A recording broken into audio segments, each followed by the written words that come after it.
Hey guys, welcome to part 14 of What If Naruto Was Adopted by Hyuga Clan. If you enjoy the video then like, share and subscribe and also comment your thoughts as it inspires me to make more such videos and remember to check out my playlist section for other interesting stories. So let's get started. Chapter 70. Assassination Arc. Injustice. Uzumaki Naruto, you are hereby arrested for the murder of Hyuga Hitomi. It was a gross understatement when someone would say that Naruto was seething. He just finished a long conversation with Ibiki, yet he had barely paid attention to the man. Him leaving Naruto in this cell with a promise of harsher interrogation was probably another scare tactic. Naruto hadn't forgotten the whole thing with the first round of the Chunin exams. Ibiki was a specialist at getting the information he wanted. If not through these mind games, Ibiki would know harsher methods. Too bad for him that Naruto didn't have what Ibiki was looking for. The only real response Ibiki had gotten out of Naruto was when he suggested that Naruto wished to kill Hinata too. More chains had been added, intended to further suppress Naruto's chakra. Ibiki had not liked those crimson slit eyes staring back at him. Had Naruto been any calmer, he would have been shocked at how close he had been at wanting to kill Ibiki. It wasn't like Ibiki was doing anything but his job. But Naruto, he wasn't really in the mood for such things right now. Hyuga Hitomi had been nothing but kind to him, a wise woman who, in her subtle way, always managed to give him a nudge in the right direction. If not for her holding back some of Hiyashi's more temperamental side, Hinata's situation could have been far worse. Hell, Naruto doubted he would have even been taken in by the clan if not for her. The thought of her being murdered made his blood boil. His anger mingled with the whispers of temptation coming from the Kyuubi, who gladly took the opportunity to try to undermine Naruto's control. He didn't need the creature's influence to fuel the rage. It was already at its limits. Shackled, bound, Naruto had been dragged away from the gate before the words which Hiyashi had spoken had been processed by his staggered brains. But now that he had gotten some time to think, his rage only grew further and further. All the ideas about the cycle of hatred, the notion of people being able to change for the better, all of it was drowned in a sea of blood-red rage. A cry for blood and pain which the young Chunin could only barely suppress. The door opened with a groan, the heavy iron being moved with some difficulty. Naruto ignored it. Probably Ibiki again, whining about things which Naruto could only answer with the truth. The man only succeeded in pissing Naruto off more, which was why Naruto attempted to ignore him. He didn't want to completely lose it. Not now. Not when he was getting close. Yo, brat, a weary female voice sounded. Anko. Naruto looked up. That wasn't the voice he had been expecting. He had been arrested and brought to the most secure prison which Konoha had. If not for his reputation with seals, he would have been put there because of the Kyuubi. What are you doing down here? Did you forget I'm with the torture and interrogation force? She asked with a downcast voice. Not that I'm still full-time, since I got assigned to look after you, but... Naruto remained silent. Those idiots think you did it. Apparently you were seen when you left the Hyuga compound. And apparently there was found further evidence as well. I mean, Hokage-sama would not have allowed this to happen if there wasn't evidence. Not to mention Tsunade-sama. How could I have been seen? I was out of the village. Naruto groused. And why on earth would anyone think I would want to hurt Hitomi-sama? Kid, your prowess with the Kage Bunshin no Jutsu is known too. Fuck that. You know it is bullshit. She looked a bit conflicted. It was obvious she had come to care about the boy, who had a burden so similar to hers. Ever since she got assigned by the Sandaime to guard him, her entire life had changed. She, the loner who mostly lived a life withdrawn in the forest of death, suddenly had some kind of makeshift family. I know it is nonsense, kiddo. I never doubted you, Anko sighed. But, hell, no matter how much I believe you, no matter if the Hokage and Tsunade side with you, what happened cannot simply be ignored by the village. The Hyuga have too much influence. And there are other clans who side with them. It'll take a few more hours until the entire council is assembled. Well, aside from Akamichi Choza and Shimura Danzo, who are both confirmed to be out of the village right now. Danzo. They had tied him up. They had used every method known to restrain his chakra, but in his anger, the chakra he radiated made even Anko take a step back.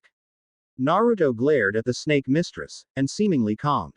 How is Hinata-chan? Dunno. Anko had to suppress a sigh of relief that he changed the subject. She could see that his composure was only skin deep, with his anger boiling directly below the surface, but still, her plans would have gone differently if he not been able to keep himself in check. The entire Hyuga clan is on lockdown now. And to Yuya, pissed, but she's still at the Uzumaki compound, along with that new chick.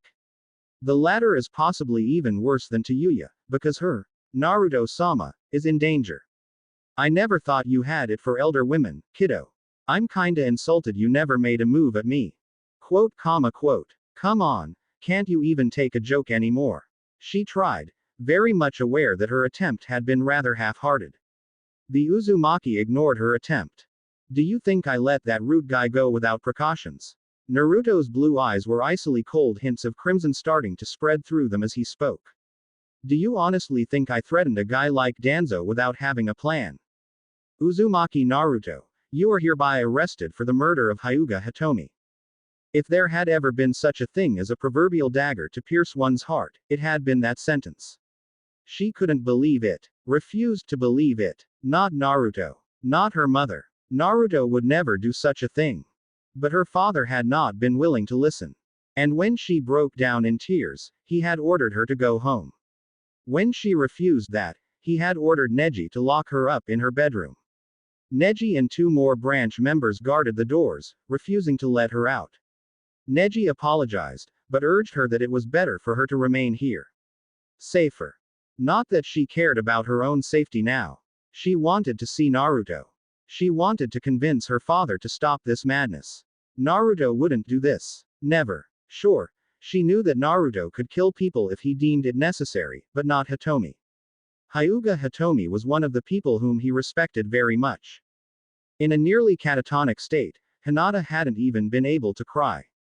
Her mother had died. Hiyashi had said it, so there was no doubt about it.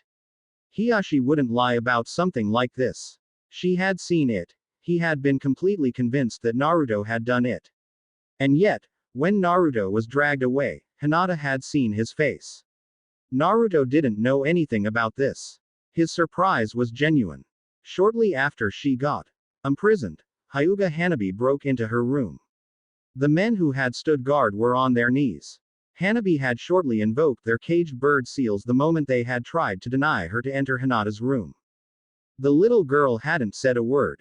She had immediately rushed at Hinata, and never stopped crying since. Seeing her little sister break down like this caused Hinata to start sobbing again as well. Hinata knew very well that Hanabi had always craved her mother's attention more than anything else.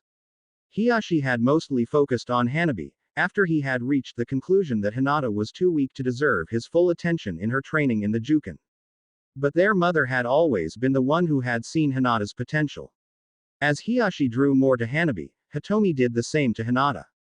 Little Hanabi had always been honest and frank, but once she understood her position in the clan she had started to play a role.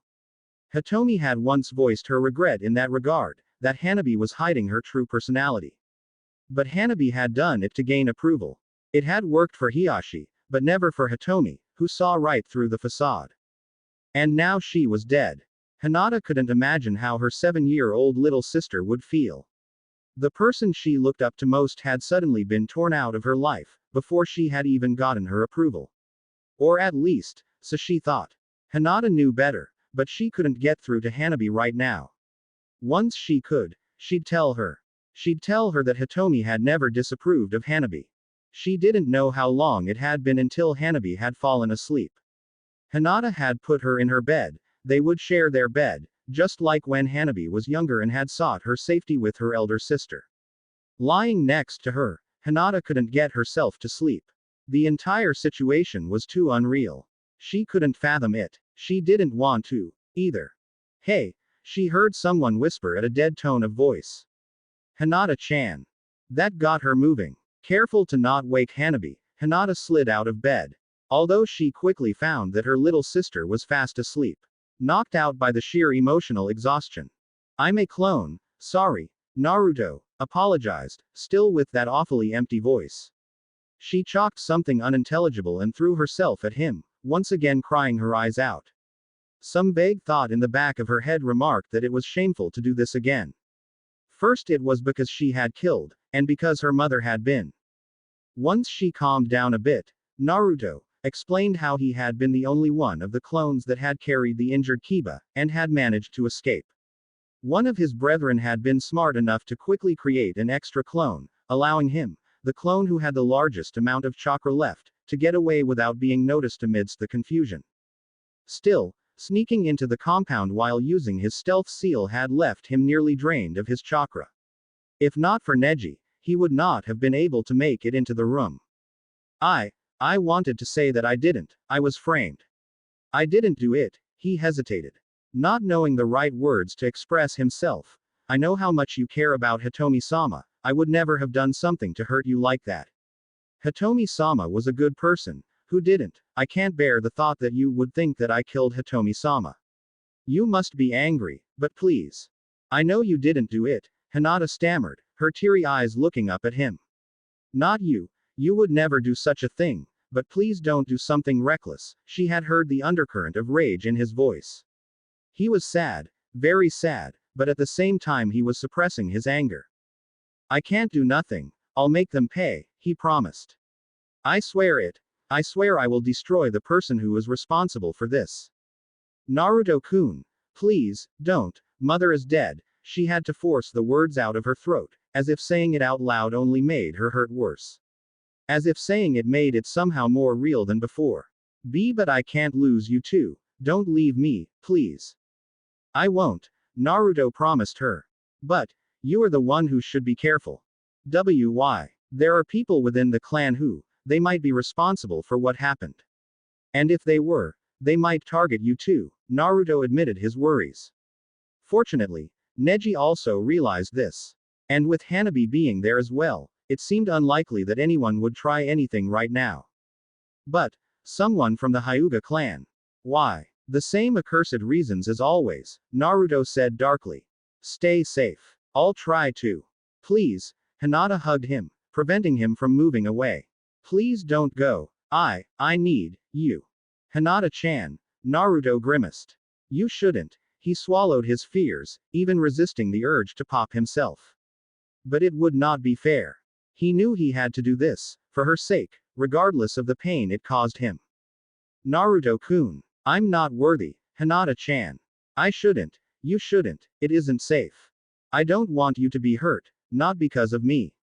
I'd rather live a life of pain by myself than cause you even a second of hurt, he blurted out. He saw the girl tremble, although he misinterpreted why. It weren't so much his words that hurt her, it was the pain she heard in his voice. I think Hitomi-sama was targeted simply because they wanted to frame me. I can't be. If they target you next, I wouldn't. She stopped him from rambling in a way he had never anticipated. She took a step back and hit him with the flat of her hand, right in the face. Not hard enough to dispel him, but certainly hard enough to shut him up. You promised me, Naruto-kun. You said you wouldn't leave me. Only rarely did one hear the iron determination which was hidden within Hyuga Hinata. The soft and gentle girl rarely showed it openly, other than for instance in the way she would train, but she was in fact far more determined than most people gave her credit for. She wasn't as outspoken about it as most, but when someone pushed the right buttons. But, this time Naruto was the one who stuttered, too surprised to form a proper argument. I'm never going to let you push me away, just for my safety.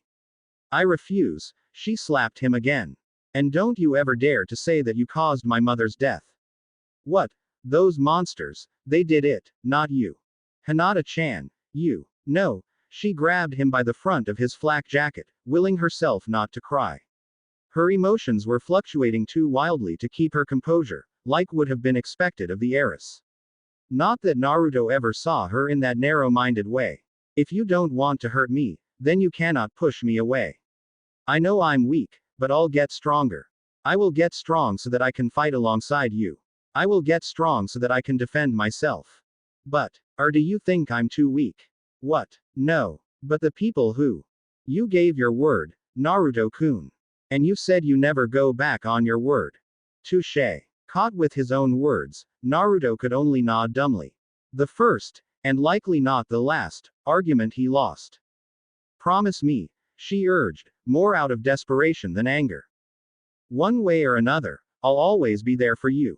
But you need to understand that the people who target me are strong. I can't beat them, not now. I'm still too weak, so I can't let you. Ka-san always said that we should face threats as a unity, rather than being divided. Tears popped up as soon as the memory of her mother's voice entered her mind. Her scent, it was too fresh, too painful to bear. Then we'll do it together. Naruto didn't know exactly how quickly he would be forced to break this promise, but would rather do that than allow her to get hurt. He did realize that he couldn't keep protecting her. She wasn't weak, but the people he faced were so much stronger than either of them.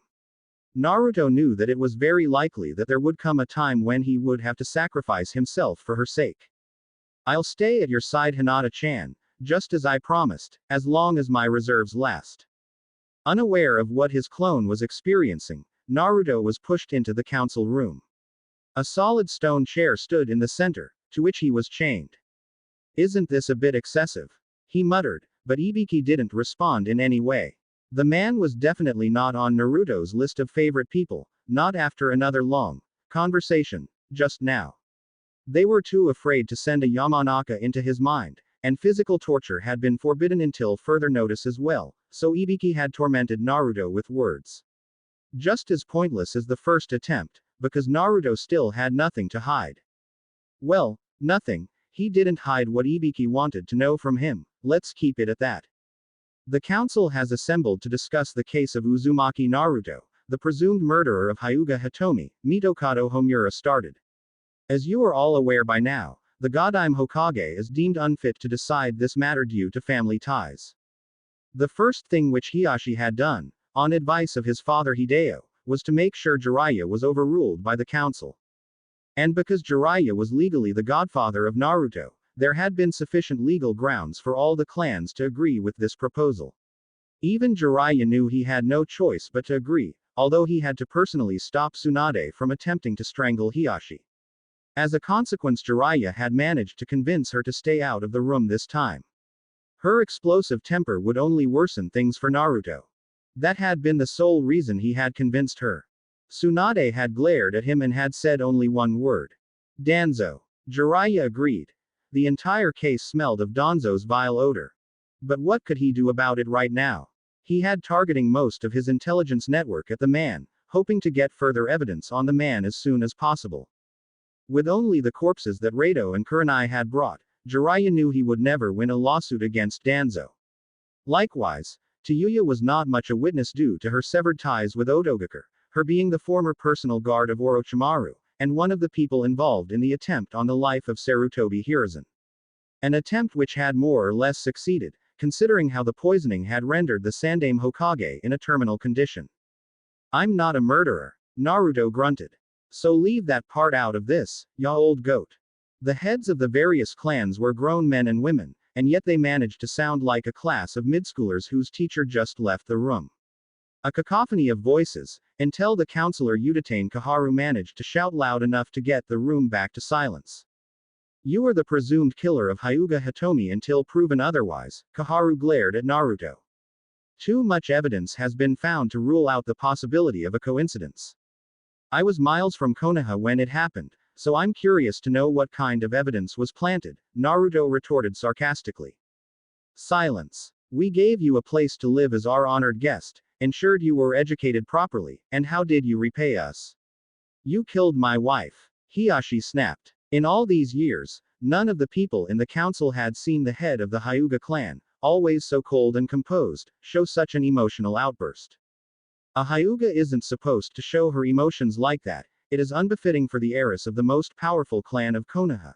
Naruto quoted Hiyashi's own words, but with a voice that was possibly even colder than when Hiashi had said the words against Hinata. If the Hokage isn't allowed to decide, then I don't see why an overly emotional person like you would be in here. You ungrateful little demon, Hiashi trembled with rage. His father, Hideo, had warned them for it, but Hiashi never wanted to believe it. Naruto had always seemed protective of Hinata, to the point where he even had disposed of the traitors who had tried to hurt her. Hiyashi had thought the boy was safe, that he was an ally. My father is right, Hiyashi mumbled when he got his voice back. For this moment forth you, Uzumaki Naruto, are no longer the honored guest of my clan. I sever all ties between you and my clan. The Hyuga are no long allied with the Uzumaki. Even though it had only been formally at this point, Naruto had enjoyed a fair amount of protection due to his status. Through it, their clans had been friends, and it had left many doors open for Naruto which would otherwise have been shut. All the vendors who owed money to, or were owned by, the Hyuga, for instance, had not been able to refuse him service. Still, it was somewhat amusing to Naruto. You sever all ties with my clan. Naruto chuckled. As that official? It is, Hiyashi growled. Good. Naruto looked at Jiraiya. Hokage-sama, the Hyuga clan has broken all ties with my clan, which is now formally under your protection as long as there is no official clan leader, am I correct? You are. Jiraiya nodded. This means I have a vote in the council, representing the Uzumaki clan, he shocked Hiyashi. Hyuga-sama, if you have officially broken all ties with my clan, I hereby request the return of all my clan's jutsu, as well as restitution for the abuse of a seal which belongs to my clan. What? The Hyuga clan does not possess any Uzumaki jutsu, Koharu announced, sounding all too sure about herself. The caged bird seal is a design based on the Uzumaki prison seal. And clan-specific jutsu are protected by law. Naruto felt amused by the shock that went through the room. But none more than Hiyashi, who realized the consequences of his words.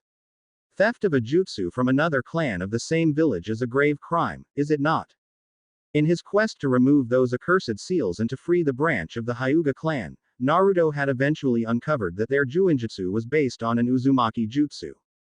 From that point, Naruto had found various laws which had been put in place to prevent the Uchiha clan from stealing techniques from other clan. Rules which were quite strict, even to the point where derived jutsu were put on under the jurisdiction of the clan who owned the parent jutsu. In hindsight, it should have been blatantly obvious that Konoha had been discriminating the Uchiha, but such a thing had never crossed his mind at that time. The excitement it caused among the other clan heads was easy to understand. If the Hyuga had to abolish their current system, the clan would likely lose a lot of its wealth and power. And what the Hyuga would lose, opportunism was a trait that practically all shinobi shared with politicians. Enough. Koharu had to silence the room again, she had grown cranky of all the interruptions. You are no longer allowed to speak, unless spoken to. You are here due to charges of murder, not to discuss trivial matter of which skills once belonged to which clan. Let historians deal with that. It's not like there will be any conclusive proof anyway, she huffed. Unlike your murder of Hyuga Hitomi.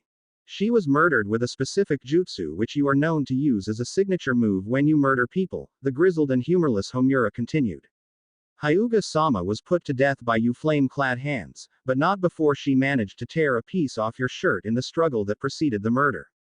Which forms evidence number 5, Kohaku stated, holding up a plastic case which contained a piece of cloth from one of Naruto's orange shirts. Ironic, because while it was his favorite color, he was only allowed to wear orange as leisure attire. Akko beat it into his skull that shinobi weren't supposed to be dressed in flashy colors. It contains blood which has been proven to be yours, Uzumaki Naruto. She spat out the name like it was a curse. So much for the impartial role of the elder councilman in this. And earlier the witnesses have spoken, Homura grunted. Those who had spotted Uzumaki Naruto when he entered the Hyuga grounds and the one who saw him leave. Similarly, we have presented a footprint which is an exact match with the sandals we confiscated upon his arrest. The words that Namiyashi Rado and Yuhi Kurenai have spoken in defense of the accused, however, are offset by the fact that the boy is well known for his usage of the Kage Bunshin no Jutsu, Koharu continued without skipping a beat. It was almost like they had rehearsed this for years, and now finally had gotten their chance to incriminate Naruto. Yeah, right, Naruto laughed. And why the hell would a clone not just dispel at the scene, rather than leave so clumsily? You were not asked any questions, Koharu retorted. I'm not expecting you to answer them, Naruto shrugged to best of his ability.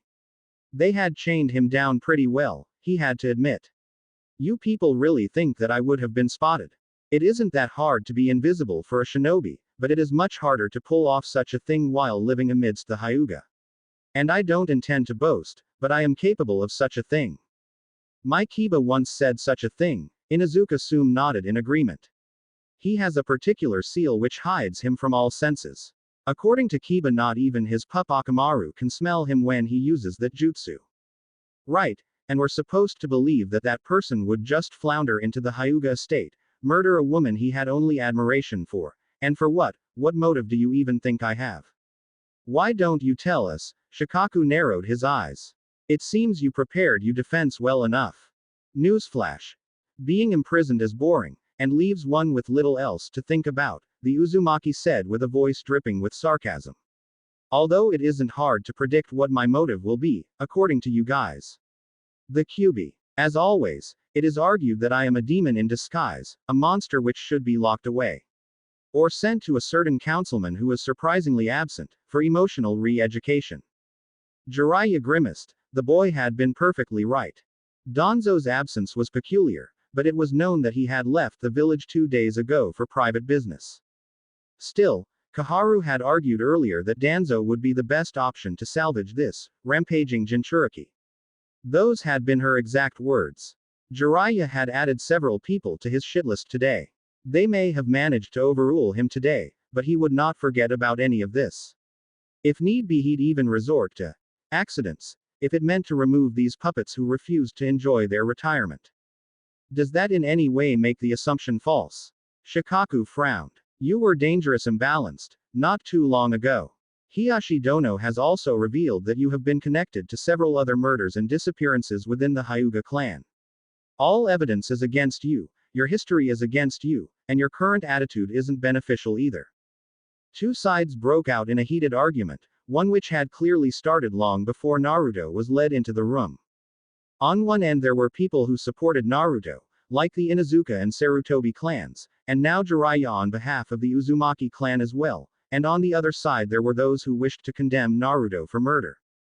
Apparently Naruto did not have as much goodwill with the Aburame, Nara, and Yamanaka clan as he had thought. The position of the Hyuga was rather obvious. Some of the smaller clans were still in doubt. To the point where Jiraiya considered bringing Tsunade back in to tip the scales in their favor. The Senju clan, being on one of the founders of Konoha, always had a seat. Being the last publicly known Senju, Tsunade had taken that seat on a few occasions ever since she had returned. The downside of letting her in was a risk that the discussion would escalate, and things. Jiraiya's train of thought derailed when Naruto began to laugh. The young blonde laughed until all voices fell silent, and then he laughed on for another minute or two. Tears fell from his eyes, as if he was being privy to a joke the others did not know. He really wanted to wipe away those tears, but his hands being tied to the stone chair. Some things are so stupid that they become funny, Naruto eventually managed to say, in between chuckles. You've been wasting your time on evidence that was clearly planted there, instead of finding the real perpetrators. Small wonder my boss is so angry. Your boss, Hamuro acts. You act on behalf of someone else.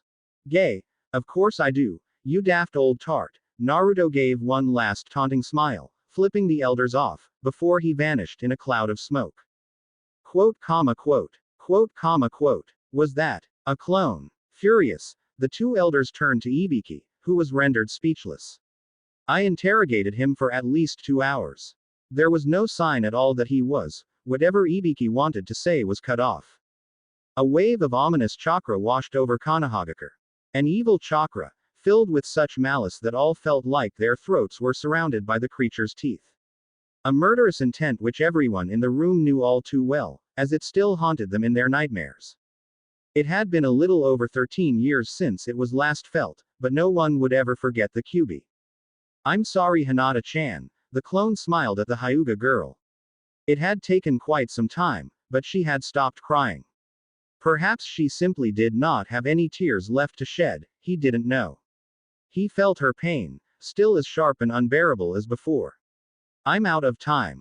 Naruto-kun. Those who made you cry must pay, he whispered. His eyes changed a bit, revealing more of the slumbering rage he had tried to hide from her. I swore I'd make them pay if they would hurt you. And I never go back on my word. What are you saying? I will kill them all. All those who wish to hurt you. I will tear them limb from limb, I will shatter their bones, break their minds, they will die. But not before they will beg me to kill them. His voice deepened, almost like that demonic voice she had heard him use whenever the Kyuubi possessed him. I'm sorry that I cannot be as merciful as you are, Hinata-chan, he added, sorrowful. I'm not as good a person as you are. He vanished in a puff of smoke, leaving the confused Hyuga behind. She was frightened at what he might do, but his ominous words were incomparable to the chakra that suddenly erupted. It was as if the air itself was weighing her down, when the massive and foul chakra washed over the village. More, far more, than Hinata had ever thought possible. It even woke Hanabi from her deep slumber, making her cry out in fear. Although the girl wasn't as mortified as she should be, Hinata knew. The Kyuubi. They had pushed him too far, had driven him in a corner where he had no way out, and then Naruto had turned against everyone. Hinata knew what he could do out of vengeance. And his promise, would he kill her father? Would he turn against the council? But why? Naruto-kun. Only one person was blissfully unaware of the chaos that was unfolding. Mitarashi Anko was sleeping soundly, completely knocked out. When they had imprisoned him, they had used all kinds of seals on Naruto in order to prevent him from tapping into his chakra. Unfortunately, Naruto knew most of them. And he had other methods to disrupt jutsu cast on him as well. Or overloading them, when disrupting did not work. Anko should have been aware of this, should have been on guard the moment he had tapped into his chakra, but she hadn't. Though one should note that she hadn't really tried to stop him either. She had held several senbon with a sleeping drug in her pocket, a drug of which she knew that Naruto could smell it clearly, as she had often pestered him with it once she had discovered he, Kiba, and especially Akamaru hated the smell. The senbon were clearly visible, to the point where one could even suspect that it had been intentional. Mitarashi Anko was fiercely loyal to Konoha, which made it impossible for her to openly aid Naruto, but she wasn't disloyal when she didn't fight back, right? She wasn't about to help him, but that didn't mean she would stop him. The Hokage surely wouldn't blame her for not being willing to fight against the brat she had come to see as a crazy little brother. Though, she might have decided differently, had she known the consequences of her inaction. After a sting of the senbon which Naruto deftly stole, she was now sleeping soundly in a room close to where Naruto had been imprisoned earlier. The prison where Naruto had left a clone in order to fool everyone, while he went somewhere else. It was that clone which had to sit through the second interrogation by Ibiki. It was that clone that had gone to the council room. Naruto himself, however, had more important matters to deal with.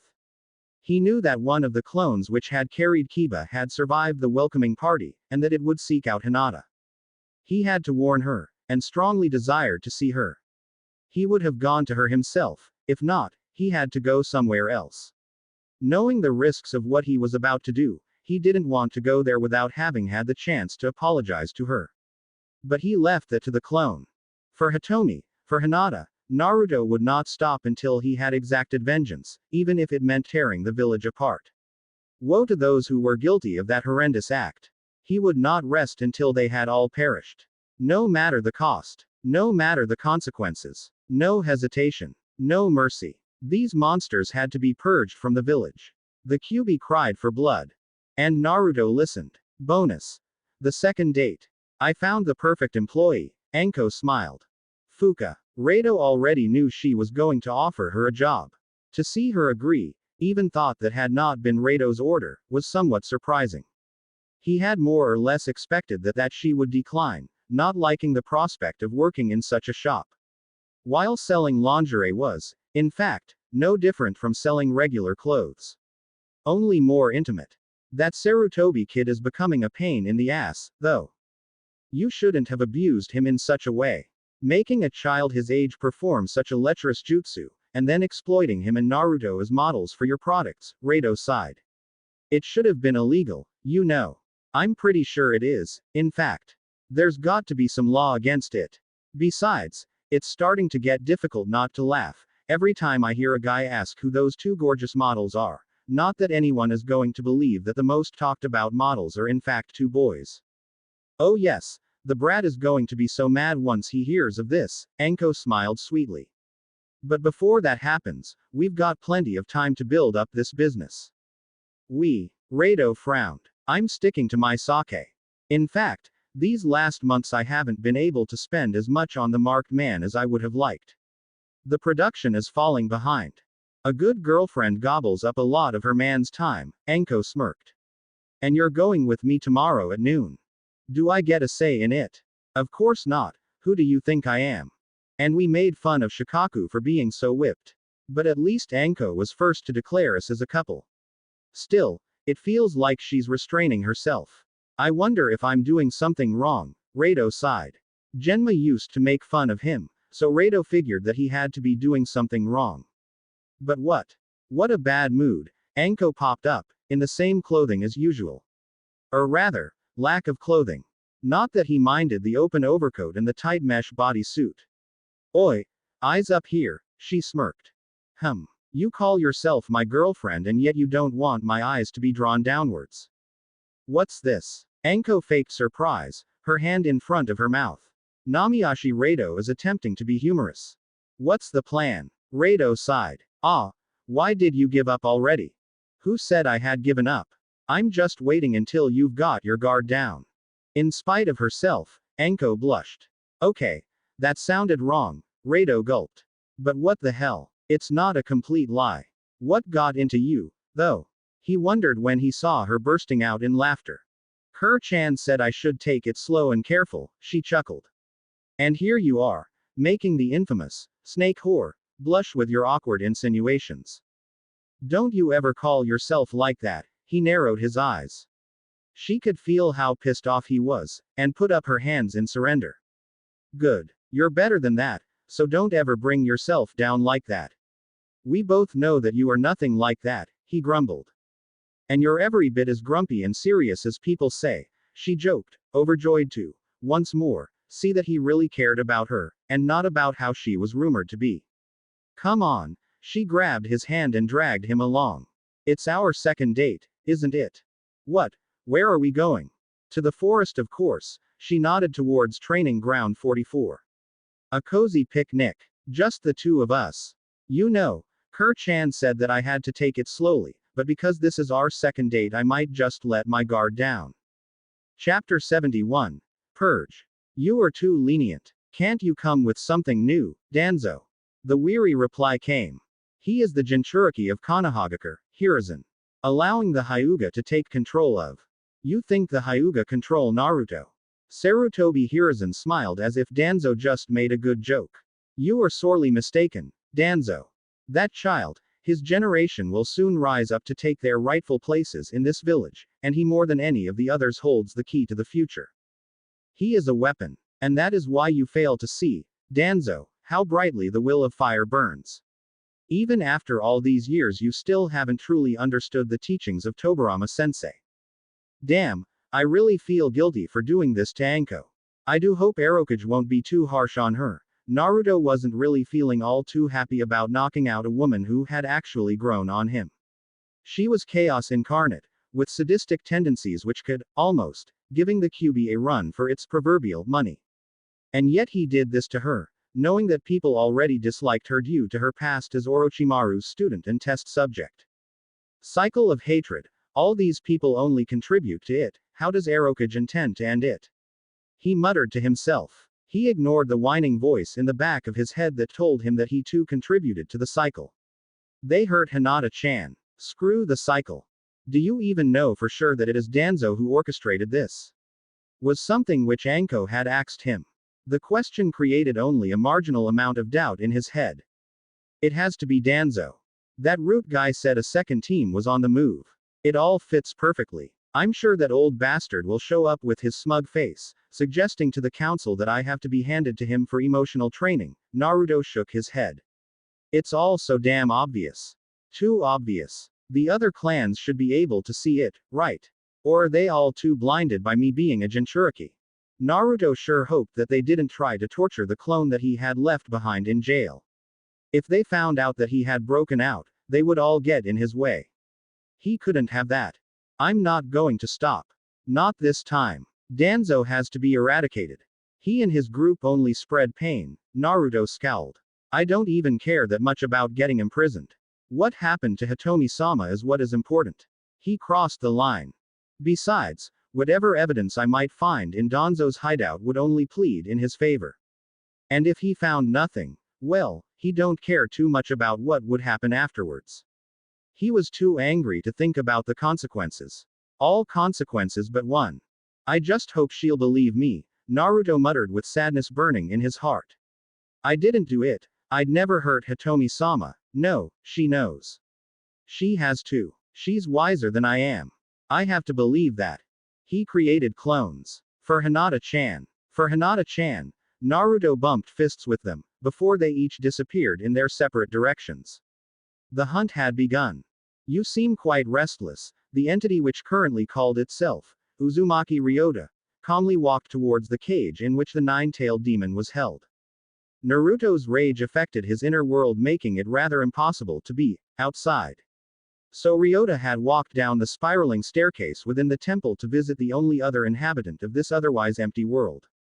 Grumpy as he may be, the Kyuubi was better company than the fierce thunderstorms which scourged the inner world of Uzumaki Naruto. Quote. And your temper is even worse than usual, Ryota chuckled. Don't act like a fool, the Kyuubi grumbled. With the size of a small mountain, most sane people would back away if the creature was in such a bad mood. It would seem that the boy doesn't matter as little to you as you claim. The grizzled man remained amused by the anger of the giant creature. If you are that worried, why don't you lend him some more chakra? Why would I help a pathetic human like him? He's the one who holds me captive. Would you allow him to die? Quote. His anger is quite extraordinary. It almost makes me wonder whether I had made a mistake. Whether my choice was wrong, Ryota sighed. Then again, I didn't really have any choice, did I? There is the girl he calls his sister. With her chakra reserves, she'd never survive if the seal was transferred to her. No, she would never be able to wield the Gekihoko. Quote. As that silent consent. What is the significance? The Kyuubi glared at the little man who had made it himself comfortable in front of his prison bars. You are tied to that weapon. And that weapon is related to the old man. Why are you so fixated on the boy? Ryota sighed again, this time obviously weary. I cannot tell. You cannot, or do you not want to? What does the difference matter? Ryota looked up at the Kyuubi. You do not have the right to know, Kurama. Your chakra has become vile. Your hatred has overcome your sense of morality. And no, I am not him, he added, seeing that the Biju wanted to interrupt him. He created the Gekihoko, which caused me to be, but that's it. As a contingency against what? Your only concern is breaking out of this seal. But what you ask is a matter the wielder has to decide on, Ryota said curtly. Not mine. I have only one purpose, one responsibility, and this is not it. Now, what are you going to do about the situation he is now going to plunge himself into? Obviously, I am going to use it, the fox frowned.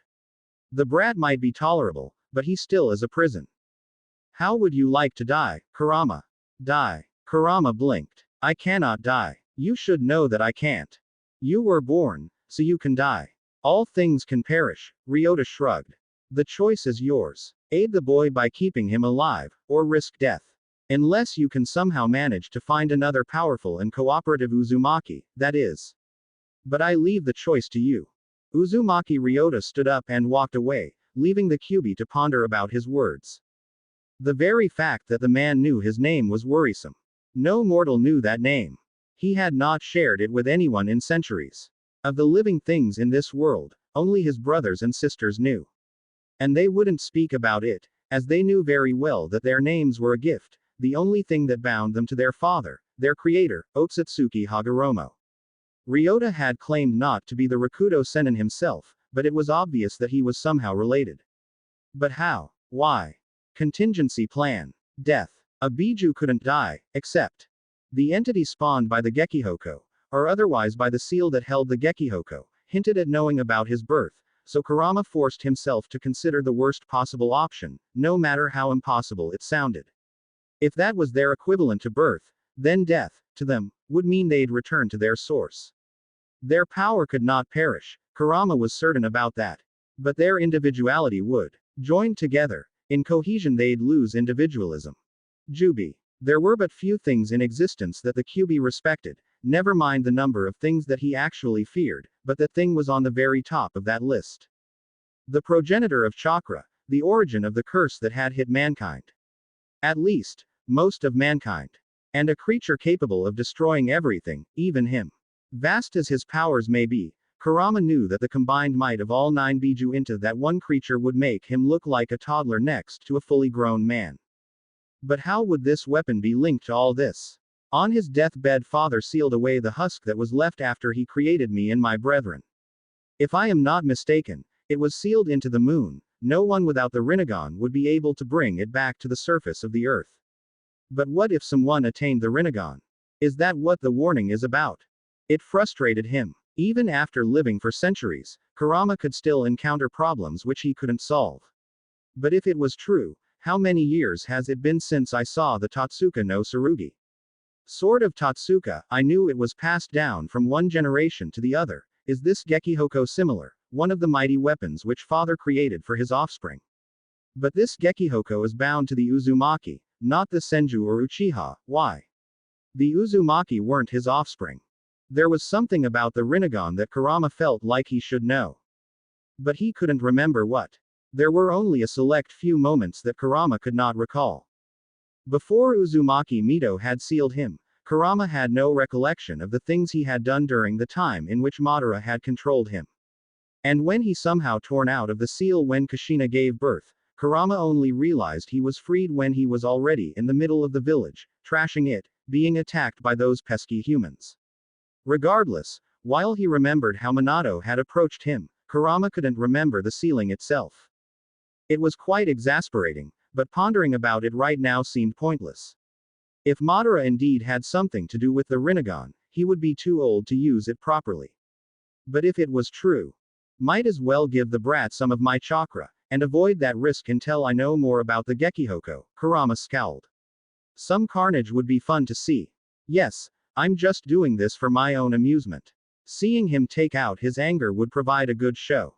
Just outside the giant hall in which Kurama was imprisoned, Uzumaki Ryota smiled as he heard the fox seemingly attempting to convince himself that it wasn't completely out of character to aid the boy. If only a little, the chakra could tip the scales in the boy's favor. It was truly unfortunate that both Naruto and Kurama were viciously stubborn by nature. But aid, freely given, might help improving the bond between host and Biju, if only by the smallest of margins. Ryota knew the two would eventually have to rely on each other if Naruto wanted to wield the Gekihoko. Even if he had tagged that surviving root operative of the ambush earlier, Naruto still had to waste a lot of time to find a way into their base. Befitting of their name, Root was located deep underneath Konoha. The entrances were concealed very well, but not well enough. Naruto had to admit that it would have taken even longer if she hadn't popped up to help him. The ever-curious creature had noticed him, either because she sensed his chakra or simply because of his scent, and tracked him down. As a creature of the night with an expansive resume of pranks, the black and white Bakeneko knew the village very well. A little group of cats, which to Naruto's amusement included even the infamous Tora, bane of all genin, was following Chi's command, and their aid had cut down the time it took to locate the entrance. Not that Chi had been very happy when Naruto told her to warn everyone at home. He had to agree with the feline that it was dangerous. Opposing a division of clandestine Anbu was bad enough, but the involvement of one of the village's elders made the situation even more precarious. Not to mention the likelihood that some people of the Hyuga clan were likely involved. They would be the ones who'd profit most from Hitomi's death. They would be the ones who would still aim to harm Hinata. Danzo himself likely would not do that, as he had his eye fixed on Naruto. Not that it mattered at his point. They had killed Hitomi, a woman whom Naruto respected a lot. They had hurt Hinata, the girl whom he liked her, cared for her, had sworn to protect her from any harm. He couldn't define the confusing other emotions. An attempt to capture everything in one word just seemed an insult to what he felt. The point was that the thought of others having to suffer due to attempts to capture him enraged him. I have to calm down. I can't break my stealth jutsu now. If they notice me too early, the people responsible might be gone before I could kill them. They'd just send their minions at me, buying time for their escape. Damn cowards. Then again, cowardice was a valid tactic in the world of shinobi. It's not like a proper ninja would be duking it out in open warfare, right? Stay unseen, strike at the opportune moment, and run to fight another day. Basic lessons that were taught at the academy. Not that Naruto felt any less disgusted by it. In a world of cowardice, peace was only the time the weakling sought to exploit a vulnerability of the stronger opponent. Cowards did not forget. The memory of those who had instilled fear upon them had been branded into the coward's mind. They would not let go. Perhaps that is a huge flaw in what Ero Sennin says about the cycle of hatred. It seems that it requires a certain amount of bravery to overcome fears, to overcome grudges. And there will always be weaklings. Cowards who, in their fear of it, repress their emotions.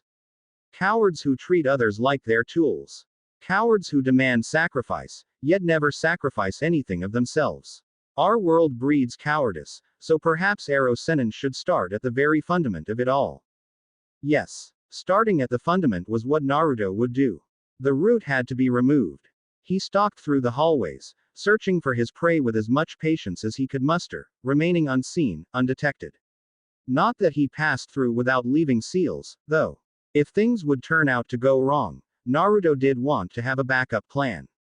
And the clones which had taken different routes would only increase the chaos by spreading more and more seals. It is somewhat ironic. I blamed Sasuke for going so far for his vengeance, yet here I am. Difference is that I target those who are guilty, while Sasuke only dragged in people who had nothing to do with what happened to him. Although, after what Itachi told me, I can somewhat understand what drove Sasuke this far. Itachi literally made him experience the entire slaughter. That must be one hell of a trauma. Small wonder he ended up being insane enough to run into Orochimaru's arms. Feeling pity for that maggot. I told you that once an Uchiha crosses the line, he'd only dive deeper into the darkness. Yeah, I remember, Naruto sighed. Unless you want to get killed, you shouldn't play tricks now, Kyuubi. If you were looking anyway, you should be aware where we are. I'm not as blind as you are, human, Kurama, although Naruto wasn't allowed to know that name, sneered. It is quite amusing how someone who talked so big now is filled with so much hatred. It should be entertaining when you find who killed that white-eyed woman. I doubt they'll share the sentiment. Naruto shut out the Kyuubi, not in the mood for dealing with the creature. He had little doubt that the Biju felt his anger, and saw it as a chance to corrupt him. Another scheme to break free. And Naruto wasn't willing to listen. After the sacrifice Sarutobi Hiruzen had made for his sake, Naruto didn't want to give in to the Kyuubi's call. No matter how tempting the idea was, to possess all the power he needed to erase all those who only wanted to cause pain. It was time to purge Konoha from this evil. Judging by the way the door which Naruto stood in front of was protected, this was one of the best places to start purging. It was rather funny how a base like this was guarded by seals and barriers which weren't even close the complex arrays which Naruto had drawn to guard the Uzumaki mask storage temple. Then again, through the Kage Bunshin no Jutsu he had effectively spent years on studying Fuinjutsu. And with the advantage of having the Uzumaki scrolls, with Jiraiya as a very part-time teacher, the few times he popped up in Konoha, Naruto probably easily had more knowledge on Fuinjutsu than anyone twice his age. Danzo is far older than twice my age, though. Perhaps I'm just that good. Naruto smirked while he sneaked into the office. Unfortunately, he was wrong. They hadn't spent even a tenth of the amount of time on the door which they had spent on the desk. Gay. So I'm not that good. Hyuga request, Naruto mumbled, reading the only file left on top of the desk that drew his attention. There were a few on assassinations of people he didn't know, but also one which seemed like a report on Kazashi's death, but the report in his hand seemed more urgent than any other on the pile. Hyuga. It read. 3 Hyuga elders. Internal dispute. Request granted, in return for support against Jinchuriki. 4 squads assigned. Ho failed. Sai reports further details after receiving medical attention. Unknown woman interfered, disrupting ambush. Backup plan succeeded as expected. Awaiting Jinchuriki. Jinchuriki knows. Established a majority within the council, and agrees on danger assessment. K convinced that H will aid. H responds as foreseen. Huh. So this was the report about the shit that was happening right now. Who would know what kind of ugly secrets Danzo would keep in his desk? Unfortunately, the locks didn't give a budge. Ah well, if finesse doesn't work, then brute force will have to do. So, Naruto sealed the entire desk away in one go. Looking at them, he decided to do the same to the two large and equally heavily secured cabinets. Who would know what kind of foul secrets would be hidden in them? The remainder of the furniture wasn't protected by any drastic measure, so he ignored those. Naruto found it a bit odd that Danzo would be so precise with reporting the various missions that Root conducted. Then again, with the clandestine organization being led by a man of Danzo's age, Naruto figured that Danzo felt the need to document everything in case of his demise. Besides, in their unsavory line of work, people always risk to be on the receiving end of an assassination. Let's see who else I will encounter in this underground rat maze, Naruto scowled. I haven't even encountered a single person. And I thought this would be a massacre. A tiny voice in the back of his head tried to convince Naruto that, with this information, he could prove his innocence now. His deep-seething rage, however, easily silenced that voice of reason. He was too enraged to think about anything but vengeance. He didn't even notice how Kurama gave him a steady supply of chakra. Here they were, quietly sitting around the table in the kitchen. Their moods had turned sour the moment Naruto had been arrested, and Naruto dragged off to the Hyuga compound. Kurenai had insisted that Karen remained at the Uzumaki clan grounds, where she had to inform Anko, Akko, and Tayuya, and after that stay put. If someone was targeting Naruto, then his next of kin would be in danger as well, she had argued. Kiba, on the other hand, had rushed off to his home. He needed to tell his mother the entire thing, before the representative of their clan would be misinformed by the council. While the Inuzuka did not have a formal head, at least not in the traditional sense of the word, they did have a select few who led the pack. Being amongst the highest ranking of their clan, Sume was often considered the head of the clan, the alpha of the Inuzuka. It did not mean she had the patience to deal with the council, though, so she shoved that on one of the older members of their clan, a man who had become too old for active duty. All the clan leaders had been summoned. Sarutobi Asuma, leading the Sarutobi clan, had warned Kurenai about the immediate sitting. Kurenai and Rado had gone there too, acting as witnesses in Naruto's defense. After all, they had been with Naruto in the time before they arrived in Konoha. Why people were even accusing Naruto of murder, when he had been miles away from Konoha, was beyond Karen's understanding. Also beyond Tayuya's, who was swearing even more profusely than usual. Karen never knew why the girl always called Naruto a pervert, but at least she did care about him, even if she had trouble showing it. Then again, with her past. Karen's train of thought came to a standstill when a black and white blur crashed into the room. Whisker. Whisker 2-leg is going on the offense. What? Karen had trouble registering what the unruly feline intended to say. Naruto. She panted. He's furious. He's going to attack a hidden base. Hidden base. Tayuya frowned, but she quickly began to pale. Don't tell me, Root. Root. She confirmed her fears. Fuck. Tayuya. Karen grabbed her by the wrist. We can't go. You're basically wanted, and Kurenai-sensei ordered me to. Fuck the rules. That asswipe is going to get himself killed. Damn it. Tayuya trying to free herself from Karen's grip. Without him I'm toast. He's the one who vouched for me, remember? Karen may have blocked Tayuya, but neither they nor she noticed how Fuka slipped away. She was not allowed to use violence, but Naruto-sama had not explicitly forbidden her from using other methods. After all, she had his permission to defend herself when attacked, so all she had to do was to maneuver herself in such a position. Naruto walked into the main hall. He had his presence sealed away through the use of his Kakusa no Fuin stealth seal. Even the three Hyuga sitting in the center of the large room didn't see him coming. It was rather peculiar, actually. Naruto had encountered a few operatives, who could now no longer be considered functioning living human beings, but overall the number of guards was rather low. Or was Danzo actually arrogant enough to think that this base was hidden well enough to fool everyone? Perhaps Naruto would have given it more thought if he hadn't seen the Hyuga elders. One of them was an old woman who was seemingly asleep. Ko was her name, Naruto recalled. Hyuga Ko had quite a large stake in the business community of Konoha. She was, even for Hyuga standards, a wealthy person, who had inherited her husband's assets when he had perished during a mission, and who had no heirs. Naruto frowned a little, never having suspected Ko as being involved in this. But apparently his sense for negative emotions had played tricks on him. Hyuga Eiji was an obvious candidate on Naruto's shitlist. The man was short-tempered and had a great inability of hiding it. Greed and a lack of patience was usually a bad combination, and Naruto had considered removing him several times. Only, he had never found any evidence which even pointed at his direction.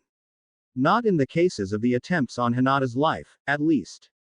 Naruto did know he had killed a branch member once.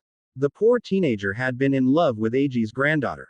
Which wasn't a crime in itself, but unfortunately the girl had answered those feelings. Eiji apparently had been offended by the notion the girl would have feelings for such a lowly born person. The third was a woman Naruto barely knew.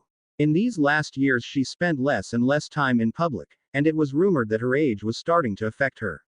But while the rest of the council didn't see her unfit to be in that position, she could just stay there. It was obvious that she was a perfect puppet for someone else. Eiji. No, he doesn't have the cunning for such a thing. Ko doesn't seem likely either. She and Eiji seem to be enemies. But the file stated 3 Hyuga elders. Why isn't that bastard Hideo here? I thought he was the one controlling them. But Hideo wasn't here. These 3 were. These were the ones who had made a trade with Danzo. The ones who had wanted to dispose of Hitomi, the person who had been a hindrance in their plans. Danzo had taken the opportunity and used it to frame Naruto. Hiashi, in his grief, gathered enough support to engage Naruto in the council. Naturally, Hiashi would be backed by Danzo. His clone was probably listening to their speeches right now. About him not being able to control his emotions, how Danzo would offer a way to salvage this unreliable Jinchuriki. Or would they simply propose to permanently seal off his Tenketsu? Who cares? These 3 idiots had been the cause of assassination of Hyuga Hitomi. They had made Hinata cry. And who knows what other suffering and sadness would follow, now that the traditionalists would have no resistance in their repression of the branch any longer. I am no hero who just drops by and kills the villains. A hero would not risk his humanity for an act as callous as I have in mind.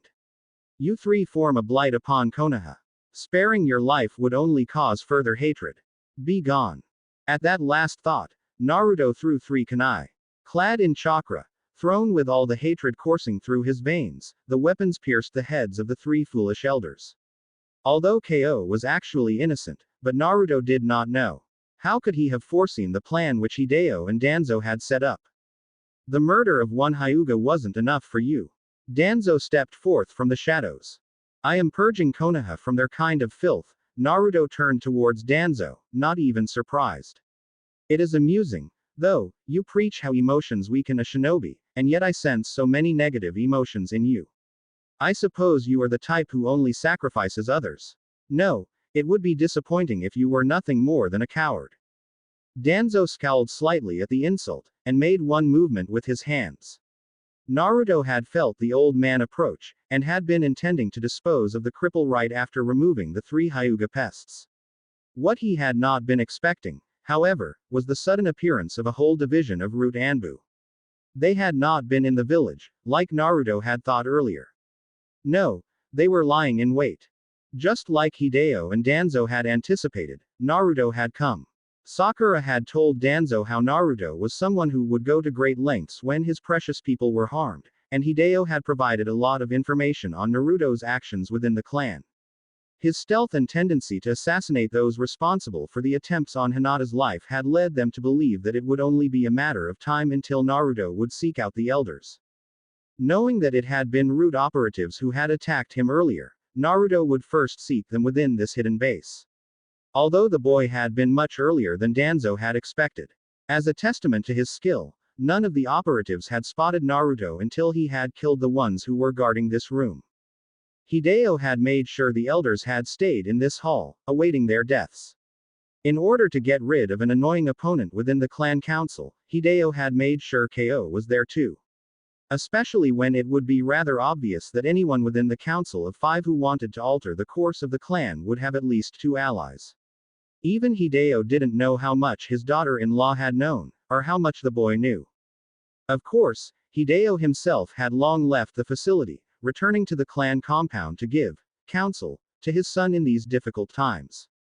Giving Hiashi the last push to play along in Danzo's scheme to get his hands on Naruto, taking away any doubts about Naruto being the perpetrator of the murder. This bait had merely been a backup plan, in case Naruto would somehow break free from his prison. Danzo was not the sort of man who had a tendency of underestimating opponents. And now Naruto had the blood of 3 elders on his hands, figuratively. Surrounded by what looked at least a force of 40 root shinobi, Naruto felt his anger spike.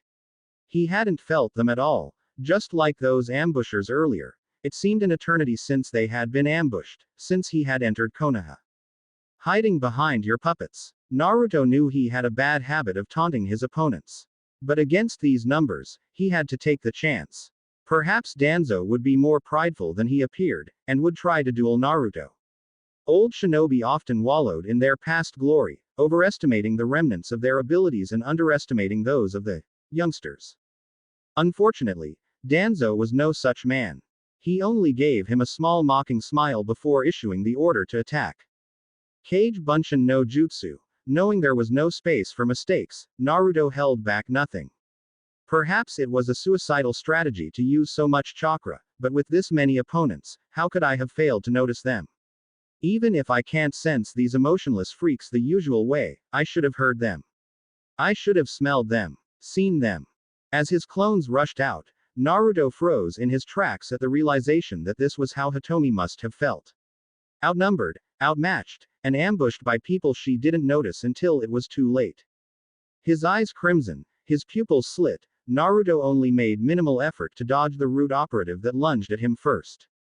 These men and women were not really the elite of root. That much seemed obvious so far. They relied on superior numbers. You shouldn't have played a game of number against me, Danzo. Naruto clenched his teeth in anger. His clones had done their duty. They had fanned out, and now their short lives were forfeit. Jigoku no Fuin was enough to weed out a dozen of his weaker opponents, and critically wound several more. Futon. Bakua, wind release. Explosion, Naruto growled. His hands pressed together, as if he was a monk in prayer. Naruto had gathered a bubble of chakra around him. The two opposing forces built up to the point where the pressure became too great. The resulting explosion blew most of his opponents away. The lifeless bodies, both of the felled root operatives and of the 3 Hyuga, flew through the hull with such a force that they ended up maimed and broken. Not a pretty sight, but there was no time for delicacy. The memories from the suicidal clones had alerted his other clones, those that had spread through the facility earlier, and who now set off all the time seals they had left behind. It was a useful application in Fuinjutsu, one of the many aspects why he loved the art so much, in spite of the flaws it had in direct combat. A small timer delayed the seal from activation, but now the flames were starting to spread. Josei no Fuin had always been useful to spread fires, immolating the opponents on which the seals were inscribed. Without a real target they would just fan out for as long as the chakra in the seal could sustain the flames. Or if the flames found other things to fuel them. Naruto was not willing to leave Danzo anything, even if he did end up being outnumbered. If he could just last until the flames spread here. The Kyuubi gave him a great resistance to fire, otherwise he would likely never have been able to use his hands again, after the way he used to clad his hands in flames. Builders flew at him, and Naruto was forced to dodge to the right, towards several sword-wielding enemies. They didn't even give Naruto to get his bow staff, which was sealed within a scroll that was tucked away in the case on his belt. Nimble assholes, Naruto scowled. In his rage he never noticed how the crimson chakra started to spread through his body. It did increase his speed enough to dodge the attacks, though. Out of the frying pan, into the fire. Quite literally, as several root Anbu launched fireballs at him. After having dodged the swordsman, Naruto had no way to get out of the way. Knocked into the wall, Naruto quickly gathered his wits. I can't let them surround me. But if I stay here, with my back to the wall, I have less room to dodge as well. Crap. Did I just mindlessly walk into a trap? If Danzo could read minds, he would have said yes. Decisions made out of anger were usually very poor ones. That cripple maggot played you. Shut up. You could use some of my chakra, the Kyuubi suggested. You may be outnumbered 20 to 1, but they are still merely humans. I'm not out of options just yet. So I'm merely a weapon of last resort. Don't act like a hypocrite. Naruto scowled, annoyed by the distraction. He was currently busy evading a rain of kunai. You tried to destroy me, Kyuubi. You even tried to hurt Hinata-chan, Karen Ni-chan, and Kiba. Don't act like you're innocent here. The constant attacks pushed Naruto to such a degree that he didn't even get the chance to form hand seals. Creating clones under those circumstances was difficult, and the result, they had been dispelled within 10 seconds. In hindsight, it was a situation in which it was just a matter of time until this happened. Danzo had been planning this out for a long time, so naturally he held his best operatives back until he saw the right opportunity. Danzo realized that using his Yamanaka assets was probably a waste of time. Ho had failed, and Danzo knew what the man could do. So he had not felt it necessary to keep Yamanaka Fu here. Similarly, Aburame Torun was not summoned here either, as Danzo wanted to capture Naruto, and not kill him. But there were plenty of other elites within Root. They were not at the level of people such as Kakashi or Guy, but 5 of them each easily rivaled a younger Jonin such as Kurenai. They had been selected for their chakra nature. Lightning. An attack strong enough to incapacitate the Jinchuriki, in spite of his healing factor. Naruto fell to his knees, not even conscious enough to notice the gashes on his body. Blood ran down his forehead, blinding his right eye. The spasms in his muscles ceased after some seconds, but he couldn't feel any strength in him. You've screwed up again, brat. Shut up. Well, I expected a bit more after you were boasting that you didn't need my help, the Kyuubi scoffed. Powerless to the end. Pathetic. What do you think my clones were doing after they started the fires? Quote. It wouldn't kill me right away, I suppose, but it would give Ero Sennin enough time to seal you away. That Enetsu Jigoku no Fuin, Hellfire seal, of yours will not be enough to kill me, the Kyuubi realized the suicidal course of action the boy had chosen. I swore that I would do everything I can to end this, Naruto scowled. If it means giving my life to remove the darkness from Konoha, then so be it. But don't count on Karen being as merciful as I have been to you. You were sealed within me when I was just born, but if you end up getting sealed into someone who is older, your influence will be severely limited as well. Yugito said that, remember. Has anger shrunken your already feeble brain? The 9-tailed Biju growled. Would you do that to the girl you call your sister? And do you believe that killing Danzo changes anything? Quote. Obvious you did not think this through, the creature mocked. Kill Danzo and his cronies, and you'll remove the symptoms. But not the cause. How do you think that man gathered power? How many do support his views? Go ahead and kill yourself, but don't fool yourself in thinking you'll change anything. Killing one person never changes anything. You're just afraid, Naruto countered, only after a moment of hesitation. A moment that made Kurama realize that the boy wasn't completely lost to rage just yet. The boy ending up dead was apparently a bad thing, if that Ryota was telling the truth. If the boy died and Kurama ended up getting sealed within the other girl, the last remaining Uzumaki, it did not mean that the Gekihoko would be transferred to the girl too. No, upon the boy's death the seal would return to where it came from, Kurama guessed. And Ryota had stated that the girl was unfit for whatever purpose the weapon was created. Yes, Kurama did have hesitations. Yes, as much as he hated it, Kurama did fear something. Losing his individuality, being forced to go become part of that corrupted entity again, the Jubi. That was one of the few things Kurama wished to avoid at all cost. If the boy died or ended up as one of Danzo's mindless minions, that path would remain a possibility. Do you want real vengeance? He asked the boy instead of answering his taunting question. Kurama was convinced that Ryota was a creation from the Rakudo Sennin, and that man would not leave such warnings behind for no good reason. Temporary imprisonment was bad, but forever losing his individuality was far worse.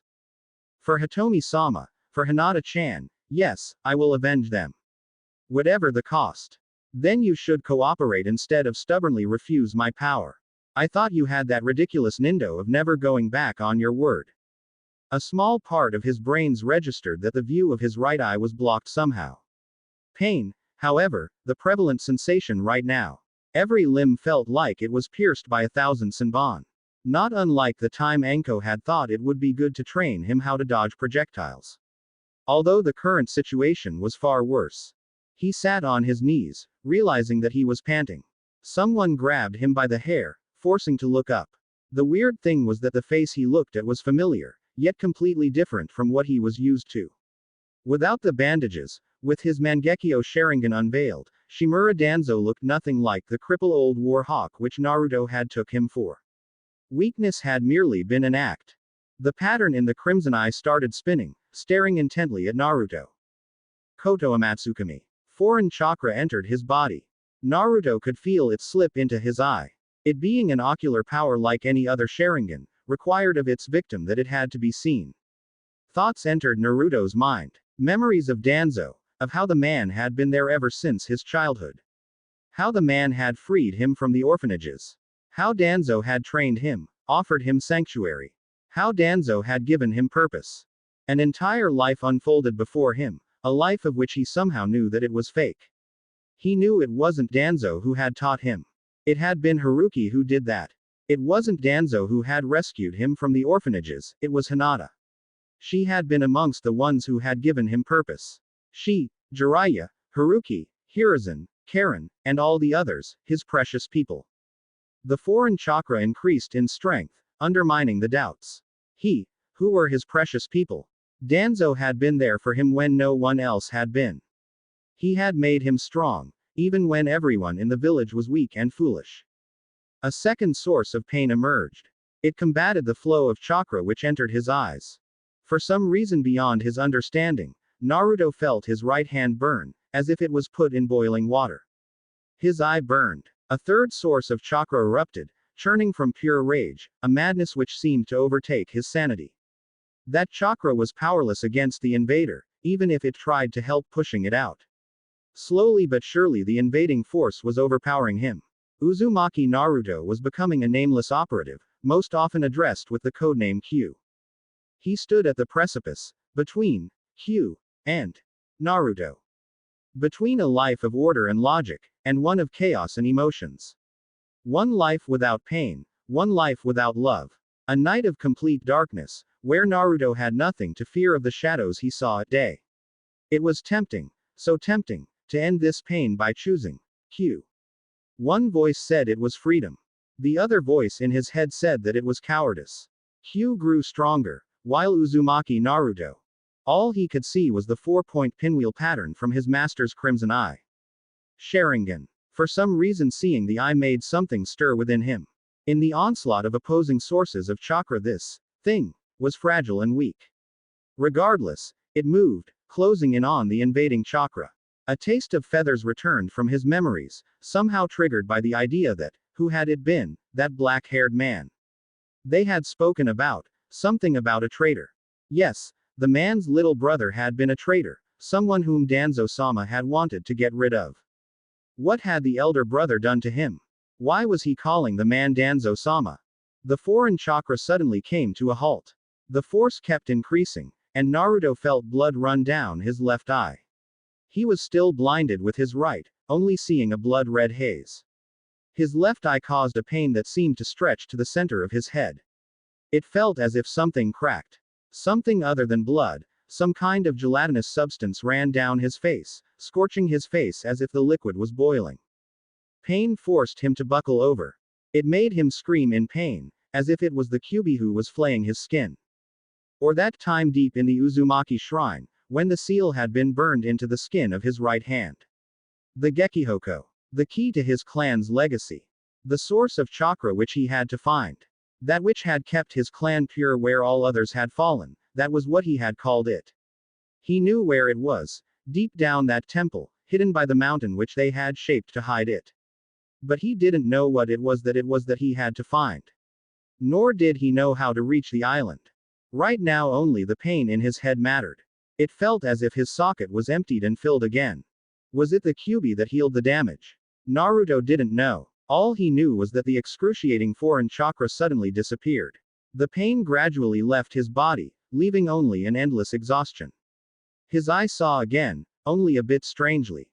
Sharper than usual, and there was something about it that he rejected for some reason. He wanted to look up. Guarded for what Danzo might do next.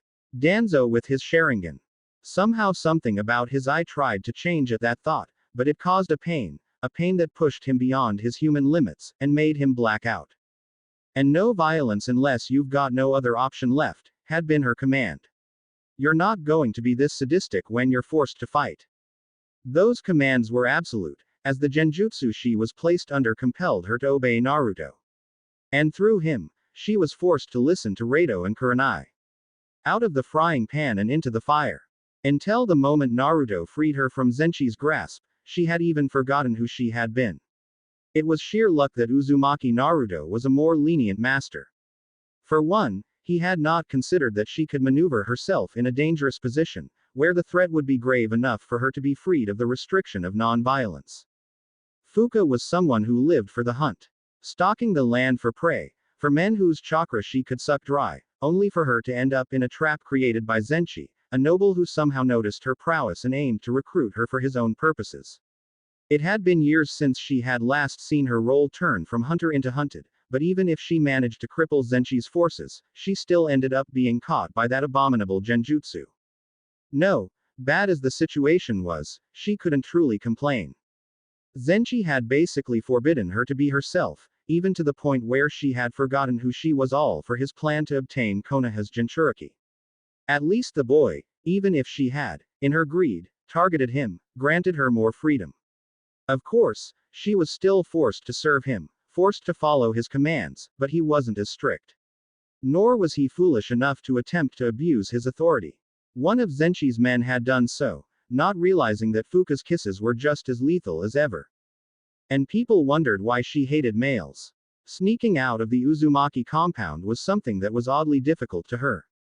She defied Rato's command of staying there by circumventing them with the impulse she felt to aid her master. Uzumaki Naruto was back home, but even that home was filled with enemies. And it just so happened to be that Fuka desired to cut loose. A full year of pent-up frustration had to be released. So, when a squad of masked shinobi surrounded her, the moment she stepped outside the confines of the Uzumaki compound, Fuka smiled. When the four pointed their weapons at her, demanding her to surrender, her smile only grew wider. Two operatives held him by his arms, his cane had fallen, and he realized that it was over. He was panting, exhausted in a way he had not experienced in decades. Last time he had felt like this he had almost died from chakra exhaustion. It had been close, very close, but it seemed like the jutsu had succeeded. Using a genjutsu always required an amount of chakra proportional to the strength and skill of the opponent. Danzo was sure that the boy barely had any skill in genjutsu whatsoever, and he had been convinced that Shisui's Sharingan would be capable of subjugating the boy even if the boy wielded an amount of chakra of which Danzo could only dream of. Yet somehow the struggle had nearly killed Danzo. Only at the final moments the boy had suddenly yielded. Or, what was it that had happened at the end? The boy's eye had cracked, broken and burned. And yet the strain which casting the Kotoamatsukami had placed on Danzo had suddenly ended. Naruto's head faced the ground. His wounded body seemed to shake a little. Danzo wondered why the boy reacted like this. No one ever reacted as such a fashion when he used the Kotoamatsukami against them. The Haruno girl, for instance, hadn't even put up any noticeable resistance. Breaking her prior casting the jutsu had made it easy compared to the time when he had captured Hyuga Hazashi with it. But the Uzumaki boy was many times more difficult than any previous victim. Rise, Danzo commanded. If the boy had been subjugated, he would be compelled to follow Danzo's every command. And indeed, Danzo saw how the boy's trembling increased, how his head rose a little. Danzo noticed the blood on the ground, and, the boy's left eye, having completely exploded out of its socket, was there on the ground. Naruto stopped shaking, but Danzo could see the corners of the boy's mouth curl up. Stand, he commanded again, slightly worried. What is going on? The Kotoamatsukami is the strongest genjutsu recorded in history, Jinchuriki or not, that boy should not be smiling like that. You just had to keep pushing him, Naruto chuckled. Although, something about his voice was off. It was rougher, darker, malicious. You should have known when to stop, little man. The surviving root Anbu suddenly became guarded. No one ever talked like this after the Kotoamatsukami. No one ever resisted it, not even a little. It was the perfect jutsu, undetectable and unstoppable. It left the victim as a blank slate, for Danzo to redesign according to his wishes. Talking back like this was something unheard of.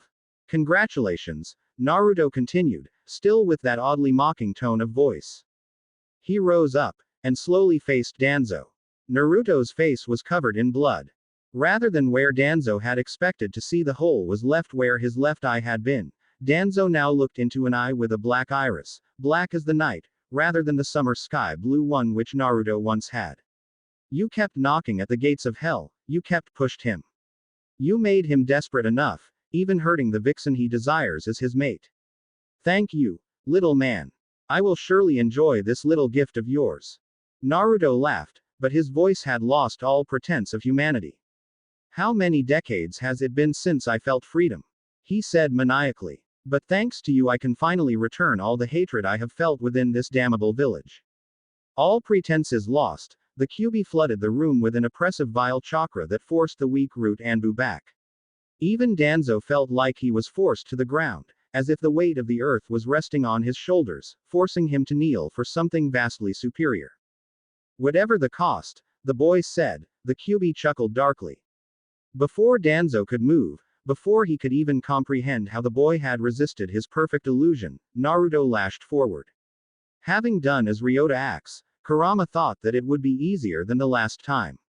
Sadly, he was mistaken.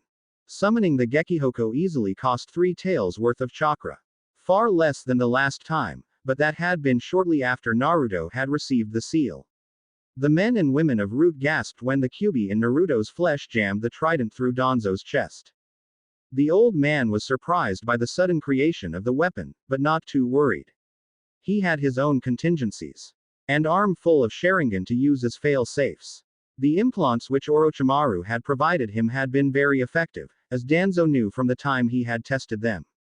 And after the massacre he had some more eyes in stock, so. It isn't working. Why isn't the jutsu? Danzo spat out a mouth full of blood. Did you think I was unaware of that petty trick? The Kyuubi had healed the body he was controlling. The blue right eye had turned crimson, and even the black left eye had its pupil slit. An ominous chakra was leaking from the Jinchuriki, enveloping him. The trident through his chest inhibited Danzo from moving. The chakra-clad claw from the Jinchuriki mercilessly tore Danzo's right arm from the torso. All the Anbu rushed forward to protect their master, but the Kyuubi merely smirked. He unleashed a killing intent, unprecedented to any of those present, stopping every man and woman in their tracks. Freezing them up, with the fear of a vastly superior predator looming over them. Since you dared to use that filthy eye on the brat, in order to get me, how should I repay you? The Kyuubi pondered, seemingly ignoring his surrounding, mocking Danzo and his operatives. Even if he didn't want this, it has been too long since the world last trembled before me, Kurama chuckled evilly. You should never have tried to use that filthy Sharingan on me. You knocked out the brat, while he was already subconsciously tapping into my chakra. Without you, I would not have been able to move so freely. Thank you, human. Danzo's eyes widened. His throat torn open, the man tried to shout, to warn his shinobi, but even breathing had become impossible. It was futile. The trident prevented him from creating distance between himself and the boy-turned-demon, and Danzo knew his life would soon be ended. He'd bleed to death with these wounds, and there was nothing he could change about it. Not with his arm torn off. Not while he couldn't perform a single jutsu. Not even the Urashisho Fuin, reverse tetragram sealing technique, that he had made as a way to drag his opponents down with him to the afterlife, responded. He couldn't emit the chakra to cause it to explode upon the demon. The feeling of powerlessness brought back unwanted memories. His greatest mistake. Why it had been Hiruzen, and not him. After the demon had spoken, 3 tails emerged, floating behind the boy. All 3 had an orb of flames at their tip. The concentrated flames made Danzo grit his teeth. The unmoving Anbu assassins looked on in horror, as flames started to spread around the boy they had thought to have trapped with no way out. Hiruzen, you were always one step ahead of me, weren't you? That was why Tobirama-sensei passed it to you. No matter how far I went, and now this boy, you knew, it is ironic that it had to be him, of all people, to inherit. The roots that grow in the dark don't seem to tolerate my flames too well, Kurama chuckled. The fox felt quite some satisfaction when the life left his opponent's eyes, his first kill in over a decade. This man had had the audacity to try to capture him with that accursed Sharingan. The man had deserved to suffer longer for such a transgression. Kurama wanted to tear the man apart, limb by limb, finger by finger, until he'd die from the sheer loss of blood, until pain reduced him to the maggot he was. Humiliate the man who had been arrogant enough to try this, akin to Uchiha Madara himself. Unfortunately, there was no time. Help, such as it was not something done freely. Even if he did not intend to harm the boy's seal, Kurama knew that forcing too much chakra through it could damage it. At a mere thought the trident vanished.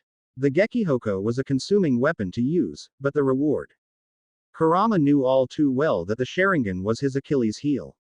He could not risk that the puny man with his stolen eyes would cast that jutsu again.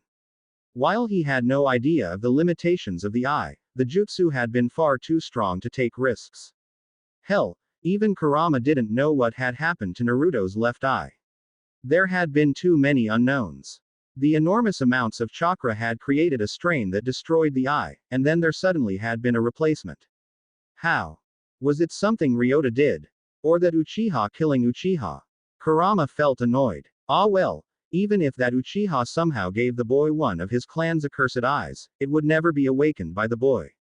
His Uzumaki blood would not allow him. And Uzumaki could not tolerate the Sharingan, for exactly the same reason as why only an Uzumaki could hold him imprisoned. Although these pathetic humans didn't even seem to realize the truth. Vitality, longevity, endurance, if those had been reasons, a Senju would have been able to pull it off too.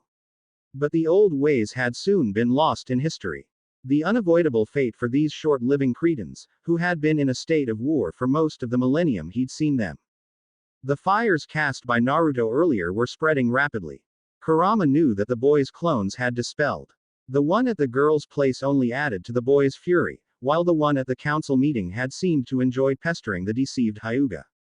Kurama considered the boy's ability to annoy people to be, when not directed at him, one of the few redeeming qualities Uzumaki Naruto had. His tenacity could be infuriating, but was honorable too. Similarly was the way he treated those he held dear. Although the boy had yet to see the evil he caused by making such a discrimination between people. One was not worth more than the other. No matter how much you cared about some individuals, they were not better than others. Regardless, even Kurama had to admit that the boy was not as bad as the vast majority of people he had encountered over the centuries. It had been Ryota's words that had made Kurama side with Naruto. At least, for now. He needed the help. Earlier Kurama had freely aided the boy because it concerned the Uchiha boy. Killing an Uchiha was something Kurama did for free.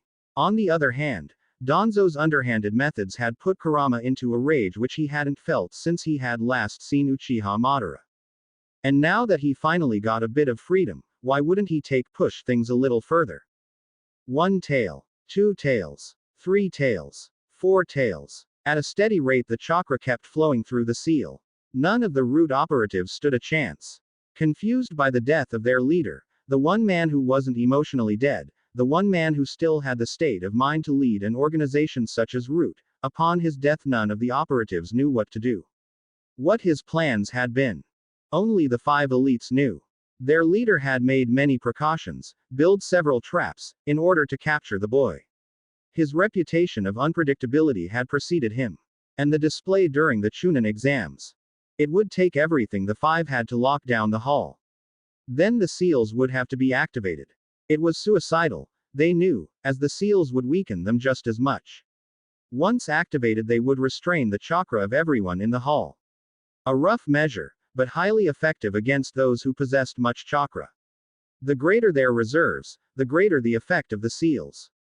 They had already signaled the handful of operatives who were staying in the much smaller south base. Those who needed to be at the infirmary couldn't be here, nor could those who were still too weak. With the risk of a QB on the loose, they could not be risked to keep close. Those men and women would have to finish what the 5 of them had started. Because, once activated, the seals would feed of anything in this room. The chakra of the target would be used against them. An excellent plan. Even Kurama had to give them that. 5 tails. One of the 5 lost his head, crushed like a walnut when one of the demon's 5 tails had embraced it. 2 more lost their lives when the creature lashed at them with its claws. The arms, purely made of the ominous blood-red chakra, extending and piercing them. Or were they simply burning their way through? The chakra was corrosive enough for such a thing to happen. The 2 more, in spite of all the training, in spite of the way their emotions were supposed to be absent, grew desperate. Seal after seal after seal, they activated them as quickly as they could. But the malicious chakra only grew stronger, although Kurama vastly reduced the corrosive qualities in order to protect his Jinchuriki. The oppressive aura made every movement a problem, every breath was an utmost exertion of their determination. Fear. 6 tails. Bones began to form around the creature. A horrible sight. Flesh grew. Muscles grew. From the crimson core of the body, attaching the bones, creating organs.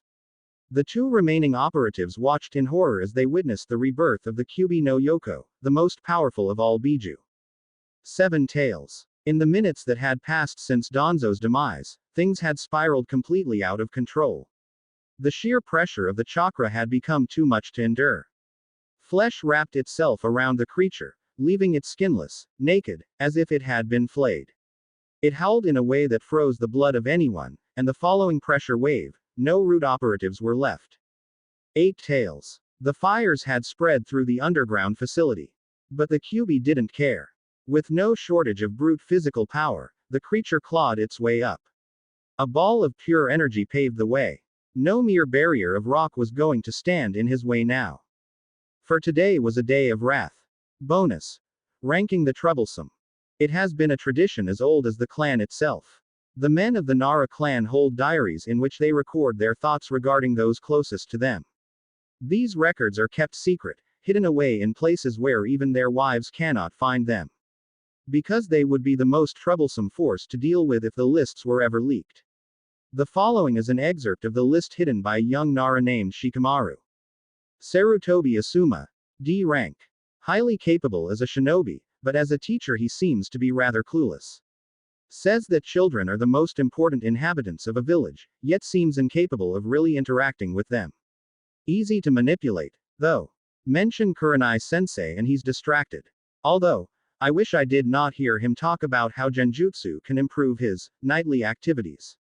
Seriously, what kind if Cage would ask about that? Even if sensei did look tired. Inazuka Kiba. D rank. An idiot. Friendly and loyal, although he does have a bad habit of boasting.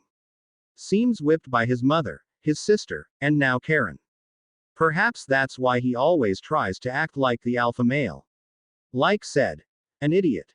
Hyuga Hinata. D rank. Kind and gentle person. Unless someone insults Naruto. I don't think the guy who tried to blame Choji's death on Naruto will ever be able to use his hand again. Jukin is troublesome. Then again, her entire clan is troublesome. I'd say she's the one positive exception. I suppose Naruto is a lucky guy. Hinata seems the type of girl that wouldn't start nagging if you're sleeping a bit too often, unlike, scratched out, unrecognizable. Haruno Sakura. D rank, formerly A ranked. The recent events have changed her significantly. The deaths of her parents hit her hard, and what Sasuke did seems to have broken her. Used to be one of the most troublesome people in class, due to her rivalry with Ino. Positive. Volume has gone down. Wonder why Hinata is suspicious of her. Maybe I should take a closer look. Uzumaki Karen. C rank. Intelligent in all matters, except when it involves Inazuka Kiba. Still not sure why she's so obsessed with him. Ino says Kiba saved her in Forest of Death. Unusually skilled censor, though not that much of a fighter. Wish she was a less loud. In a way, she's a lot like the old Sakura. Probably a bit less sane, though. Wonder what could have happened if it had been someone other than Kiba to rescue her in the Forest of Death. Jiraiya. Godime Hokage. C rank, S rank. Perverted to extreme degrees. It is why Naruto refers to him as Ero Sennin and Hokage. But usually not too difficult to deal with, other than always having to stop Ino from attacking him after his troublesome innuendos about women. Ranking increases to S whenever Senju Tsunade is near. Not sure if the man is suicidal, but that woman is going to kill him one day. Uzumaki. To Yuya, B rank. Extremely full-mouthed. The cursed seal seems to give her some trouble with her chakra manipulation, but otherwise capable enough. Loves music. Dislikes pretty much everything that draws breath. As such, she isn't as troublesome as she could have been, considering how she usually keeps her distance. Perhaps she's afraid we don't accept her as new team member. Only seems to tolerate Chi, that highly troublesome cat of hers. Father said that these records are not for summons, but if I had to rank that cat-shaped demon, it would definitely be an S-ranked entry. Note to self. Find out why Yuya keeps referring to Naruto as pervert. Uzumaki Naruto, B rank. Act first, think later. That's the type of person I thought he was. Guess he has a very troublesome talent to hide who actually is. Has a bad habit of stirring up the entire village. Praise the clouds that he has been educated by the Hyuga. Who knows how troublesome he could have been if he had been an uneducated idiot. Why can't people just enjoy watching the clouds drift by? Yamanaka Ino, A rank. Extremely troublesome teammate. Thinks she can boss around everyone. Worrisome that she keeps blaming herself for what happened when Sasuke defected. Said that she dragged Choji into this, even when I know that he would have gone by himself. Choji was too loyal as a friend to abandon anyone. Wish that I had known the bastard had turned traitor, should have seen the signs. Never blamed Ino, though. She's troublesome, but a good friend. Anko. A rank. Should estimate whether she has had a fight with Namiyashi Rado or not before approaching. Sake plays a role too. Suspect that she somehow blackmails Asuma-sensei into aiding us in our training. Seems to like Yuya, even if they bicker a lot. Perhaps because they're too much alike. Note to self. Avoid Anko at all costs when seeing her with Senbon. Naruto is right. She is insane. Tamari. S rank. Bossy enough to give my mum a run for her money. Fairly good at shogi, but keeps destroying things because she always loses to me. Not sure why she acts friendly one moment, yet seemingly hates my guts the next. Utterly unpredictable. Not sure why I keep pestering her. The logical thing to do would be to keep my distance, but I don't. She causes me to annoy myself. Automatic S rank. Nara Yoshino. S rank. She has my father whipped, and I never stood a chance. Easiest way is to just obey her commands. Avoids a lot of nagging. Mothers are scary. Chapter 72. Justice. Freedom. After all those years, he finally saw the starry night again, with his own two eyes. The cold fresh air filling his nose. The satisfying feeling of crumbling buildings underneath his paws. 8 tails, it would be more than sufficient to eradicate this pathetic village. If the boy was wise, he would even agree with his judgment. Kurama could sense the malice all around him, knew how much it hurt the boy. These humans, these self-righteous idiots, claimed to be good, yet how could they if they lived on top of the dark organization which did their dirty work? He had told the boy that Danzo was not the origin of the darkness within this village.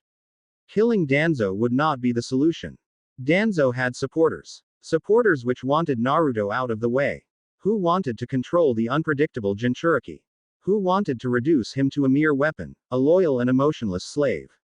Kurama found that unacceptable. The boy was a naive fool, but how could a lowly bipedal creature that had barely lived more years than Kurama had lived centuries compare? At least he was starting to see the wisdom of killing those who were too vile, those who were beyond redemption. He had hesitated against the Uchiha, thinking that people like him could change. Like the Hyuga boy, that people could come to see their mistakes and change their lives. Perhaps some could, but in others, the conviction of fanatics was not shaken easily. A true fanatic would never truly yield. A man like Danzo would never give up on his goals. Sure, such people could be beaten into submission, forcing them to abandon their goals, but once their opponent was weak they would strike again. After all, an alliance with the powerful was never to be trusted.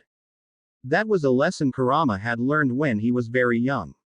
Humans used him. Humans feared him, but humans never trusted him. By extension, humans were also not to be trusted.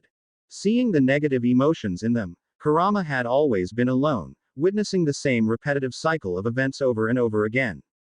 There would always be some flaw in their personality, waiting to grow and corrupt the human. The Hyuga boy had managed to overcome that flaw, but others were not like that. They would not be that strong. The Hyuga boy was a rare example. Those pesky Uchiha were the opposite. The darker their personality became, the more their power grew, the greater their hunger for power became. They always needed more power to overcome the obstacles they created in their own madness. Idiocy. The little rodents were scurrying around, hiding between buildings, waiting for their superiors to arrive. They were frozen in terror, with more than a few losing control of their bodily functions. It was a downside of his perfect sense of smell, one Kurama never appreciated. It was tempting now, oh so tempting, to just push further. Taking full control could even be considered good. This village thought itself to be different, misguided in its belief that it still followed Hashirama's foolish dreams, but at its heart it was just as vile as the human settlements. Just like the others, Konohagakure earned its money through conflict. Violence was not a threat to them. It was welcomed as an opportunity. Violence and greed created corruption and an ever-expanding number of grudges. And as long as they made their living from such work, they would never change. After all, those in power would never willingly surrender it. 8 tails were out, and the boy was unconscious. The boy's dreams were filled with hatred, filled with pain and a desire to avenge those that were precious to him. It would be easy to manipulate him now, to make him tear off that annoying seal and to open the gates. 9 tails, if the 9th came out, there would be nothing in the world capable of stopping him. Nothing except the likes of Hashirama or Madara. If he pushed on, Kurama knew there would be no way back. The boy would perish, the seal that held the Gekihoko would likely dissolve with his death, and whatever vague warning he had gotten about the Jubi, but that required the Rinnegan. Those rippled eyes were so fresh in his memories. And that was peculiar, since Kurama couldn't recall seeing them ever since his father had perished. The Rakudo Sennin had warned them about that a long time ago. Even though you have been separated, you shall always be together. Until eventually that time shall come when you will become one. You each carry a name, and with a different shape than you had up to now, you will be shown a righteous path, one different from the time you spent inside of me. When they would become one. Was this cryptic warning a sign that the Jubi would one day reclaim the 9 sentient parts of its energy? Was it a warning that eventually someday someone would awaken the Rinnegan again, finding a way to return that accursed husk of the Jubi back to this world? The Rakudo Sennin had been worried. He had embraced the idealistic foolishness of his youngest son, but he was no fool himself. The many weapons and artifacts that he had left behind were a sign of that. Someone who wished for peace, who wanted to give humanity hope, would not spread tools that were meant for people to defend themselves or to attack others. Kurama had to repress a sigh. He had been young and foolish back then. Father had said he had the greatest potential of the 9, saying that he had given him the gift to assess a human's worth. Instead it had been a curse. Just like the gift of Ninshu had become a plague of ninjutsu. He who had intended to spread peace, had eventually caused war. Because he had underestimated human nature. Or was there something else? The mistakes my mother made, had been something the old man had repeated often. What mistake? Had she been the origin of this curse? Of this taint that the humans had in their hearts? What balance had she destroyed, and why had the old man been unable to restore it? The tiny humans were screaming. Petty fireballs hit his legs. Pebbles thrown as his shins. Streams of water that felt refreshingly cool. Did those insects really think that they could challenge him? Freedom has become a risk. I always laughed at humans for chasing their short-lived victories at the expense of the eventual defeats. Would I make the same mistake? The boy didn't resist, his state of complete unconsciousness ensuring that his seal has taken very little damage. Restoring the boy's body is not a problem. There is a way back, but should I take that route? Kurama pondered, blatantly ignoring the pesky humans while he trashed his way through the part of the village where he had emerged from the underground root base. While he would not admit being so petty and childish, Kurama enjoyed destroying this particular district, even though it had been partially burned already. Destroying Uchiha property was too much fun, he couldn't pass it up. Besides, he was in a good mood now, so he moved slow enough to give the insects time to dodge. But can I trust the brat? And who is Ryota really? I finally have the perfect opportunity. Should I put my fate in the hands of a boy who barely has 10 years of experience? But if the alternative is the Jubi? 3 massive toads appeared. They were as huge as he was. Well, if his 9th tail came out, Kurama knew he would be bigger, but that barely mattered. The toads were a signal the most dangerous, and most lecherous, among these pests had come forth. And the appearance of that poisonous slug Katsuyu heralded the arrival of the second most dangerous human, the grandchild of that annoying Mokuden man and his first jailer Uzumaki Mito. Gay. It seems I already made my choice. Oh well, at least I had some fun. He redirected his chakra, focusing it on healing the boy who rested at the center of his chest. The strain of all this chakra had severely damaged the boy's body, even if Kurama had tried to minimize the damage he caused, but the boy was still too young and his tenketsu too underdeveloped to sustain these amounts of chakra. He still needed a lot of training. But it was nothing that Kurama couldn't heal. At least the seal had barely sustained any damage. Having the boy's consciousness temporarily taken out of the picture had ironically been the boy's saving grace. Without him struggling back, the flow of chakra had barely affected the seal. In a cloud of smoke the Kyuubi vanished from the sight of the humans. The humans, stunned, now could only see a blond boy falling down through the smoke. Only 2 were fast enough to respond. Fast enough to catch the boy before he hit the ground. And that was good. Kurama felt like he had wasted enough chakra on the boy today. Healing even more damage would be more trouble than it would be worth. It was the boy who had attacked Danzo, in all his foolishness, after all. All that talk about ending a cycle of hatred, and yet what did the boy do? Damn. I'm already beginning to second guess my decision. Stop trashing around, brat. Groggily, his eyes unfocused, Uzumaki Naruto began to wake up. What had just happened? Several of Danzo's men had surrounded him, used some kind of collaborative Raiden jutsu on him, and then, Sharingan. A deep silence followed. Naruto saw a blonde blur move closer, removing the veil in front of his eyes. Sharingan. What are you talking about?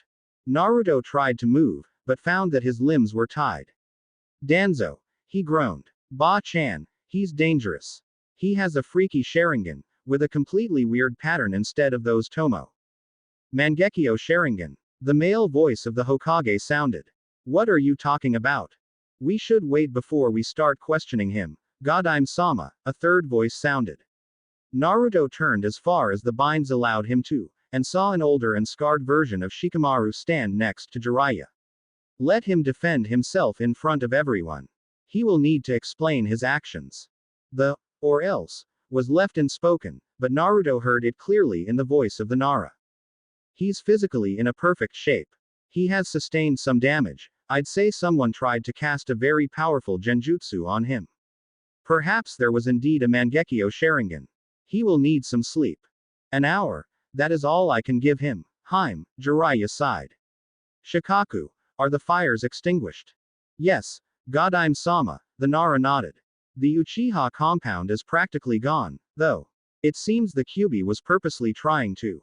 The world went black when Tsunade added something to Naruto's IV. Not that he didn't welcome the sleep, but he would rather have heard what the Kyuubi had done. Was that why he had blacked out after Danzo did that kotoamathingi to him? That didn't explain the pain in his left eye, though. Brat, keep pretending that you're still asleep. What? You're in trouble. What did you do, Kyuubi? Naruto thought wearily. You wanted to kill that cripple bastard, right? Well, I did it for you. I also more or less wrecked his entire base, and killed his puppets, the Kyuubi explained patiently. It might have freaked out those puny humans. The slug woman is taking you to their meeting hall again. Do you have the memories of your clone? My clone. Oh, yes, they dispelled when, oh crap. Yes, you may not have killed that Hyuga woman, but your bratty clone certainly made you a few enemies. It was a rare occasion, but Naruto actually heard the demon laugh without a shred of malice. The boy figured that this entire situation was one big joke to the Kyuubi. Yes, Kurama confirmed. It was fun to stretch my paws for a bit. And the additional carnage was a welcome bonus. I haven't enjoyed myself like this in a century. You wrecked half the village 13 years ago, remember? No, I don't remember. All mirth had left its voice. Believe me or not, but while I do not regret the attack, I did not do it voluntarily. But that is a concern for later. The slug woman gave you medication to stay asleep for a specific amount of time. I negated its effects and woke you a few minutes early, because I thought it would be fair to warn you. Oh well, they can't send me to Danzo anymore. That is what worries me. They can't do that, so perhaps they will demand the death penalty. I doubt it. I've got proof now. Naruto sobered up. Those mission logs from Danzo. And those 3 Hyuga elders, did they stop the fires? I doubt that their bodies will look that good, but they should be able to identify them, Kurama replied, indifferent about the way the corpses had been mutilated. To him, a soulless body meant nothing, it was merely the fleshy husk which had once been alive but was now empty. I hope they will be willing to listen. How badly did you scare them? At least, you didn't kill anyone, did you? Apart from those root maggots, I can't recall killing anyone. I might have accidentally stepped on someone, though, the dark chuckle wasn't very reassuring to Naruto. I did bring out 8 tails, so yes, they will be terrified of you now. 8. You did what? 8 tails. How long have I been out? About 2 hours, the QB continued to chuckle. Thanks to you I had a pretty fun evening, so I returned the courtesy and healed your body. In fact, you owe me for that one. It was shredded to the point where even the slug woman would have been powerless to rescue you. Your body can't even handle the strain of a little chakra. I am supposed to be indebted to you because you healed the damage that you inflicted. Naruto sighed. You really are odd. Ah well, regardless of those semantics, thank you. I'd rather have killed Danzo with my own 2 hands, but as long as he's gone I'm happy. That filthy bastard had to pay for what he has done to Hitomi-sama. You should probably start to fake waking up now. The QB ignored Naruto's gratitude. It turned out to be exactly as the QB had said. Naruto silently sat in the same chair in which his foolish clone had antagonized the entire council and the Hyuga in particular. They had prodded him with a Senbon first, proving by injury that this time they were not dealing with a clone. Predictably, all of the councilmen and women were terrified. Apparently they had all agreed that each head could take 1 member of their clan as a guard, filling up the room quite a bit more than the last time Naruto had seen it. Well, since the last time he remembered seeing it. 4 Anbu were positioned around him, and Naruto wondered whether it was to keep the council safe from him, or the other way around. Jiraiya had let the people rage first. Several argued, like the QB had predicted, that Naruto should be put to death. The insensitive way in which they would condemn Karen by becoming a Jinchuriki angered Naruto, but he remained silent. It was especially interesting to see how the head of the Nara clan supported the notion that a new Jinchuriki could offer better results than the current one. By the looks of it, Shikamaru completely disagreed. Apparently the son was not very fond of the father right now. Another interesting bit of information was Tsunade's reaction. The council had, at first, tried to prevent her from getting to him. She had wanted to heal him, but the wise people of the council had stated that she wasn't neutral towards the boy. From what Jiraiya just reminded Koharu of, Naruto learned that Tsunade had given them 2 choices. The first was them allowing her to go and heal Naruto, the second was that she went anyway but that she would tear everyone apart who attempted to stop her from getting to him. Ba-chan, you really shouldn't have gone that far for me. But she did. And Naruto was immensely grateful for it. She and Jiraiya showed him that he mattered to them. And they were not his only allies. Sarutobi Asuma was cautious, but condemned his fellow councilman for acting so foolishly. Naruto had to suppress a chuckle when the man scolded them all, as if they were little children, because they acted purely out of fear, out of cowardice. Not that Naruto could really blame them. Standing in front of the QB was something terrifying. Even if there had only been 8 tails worth of chakra, which meant that the creature would be far less imposing than when Naruto met it in his inner world. Like Asuma, Inuzuka Sum demanded to hear Naruto's side of the story first. Why he had gone into that hidden base. A base of which none of the councilmen even knew what it was. There had been many corpses, most unidentified, but Shimura Danzo and 3 Hyuga elders had been there, as well as corpses of clan children whom had been reported to have died years ago, making Sum wonder what on earth had been going on. A conspiracy. Naruto smiled softly when he heard the protests. I can explain, but where is my stuff? Or did that fox destroy it all? The clothes had been a gift from Hitomi, and the flak jacket and the belt had been birthday gifts. Items that held great significance to him, and he would regret it if they had been destroyed. He was in luck. When the Kyuubi disappeared, you emerged practically undamaged, Jiraiya explained when he put Naruto's possessions on the table in the center of the meeting hall. Aside from the blood, the clothes themselves seemed pretty much intact. A few tears from the battle before Naruto lost control, but the Kyuubi hadn't caused further damage. The scroll in the second casing from the right, Naruto nodded at his belt. A storage scroll, Jiraiya held it up to calm the people. What did you seal within it? Right, and I am supposed to believe that you did not check those scrolls already. Naruto retorted dryly. It's a desk. Why a desk? Jiraiya wondered, although Naruto could see it in his eyes that the man already knew. Naruto sighed and decided to play along. This desk belonged to Shimura Danzo. When unsealed, you will find a certain file on top of it that might be of interest. You stole. I figured you people wanted proof. Naruto stopped Koharu from interrupting. That file is proof, hence my reason for sealing it away. And as for why the entire thing, well, based on what this one file told me, I figured that there would be much more interesting information in that thing. But I couldn't break the seals which Danzo put on it, at least not within the limited amount of time I had. While the people here were all skilled shinobi, and did not give any outward reaction to what Naruto said, Naruto did feel some people with very, very, negative emotions just now. The elder Koharu being one of the worst. I bet she was one of Danzo's allies. The Yamanaka and the Aburame don't seem to be too pleased either. Shika's dad is peculiar too. I wonder if the Nara were dealing with Root as well. Ignoring the council, Jiraiya unsealed the desk. There had been a few files on top when Naruto sealed the thing, but now only one file remained. And Hokage doesn't take any risks either. Can't blame him. I bet that Danzo had some very dirty secrets. Probably even on the people within this room.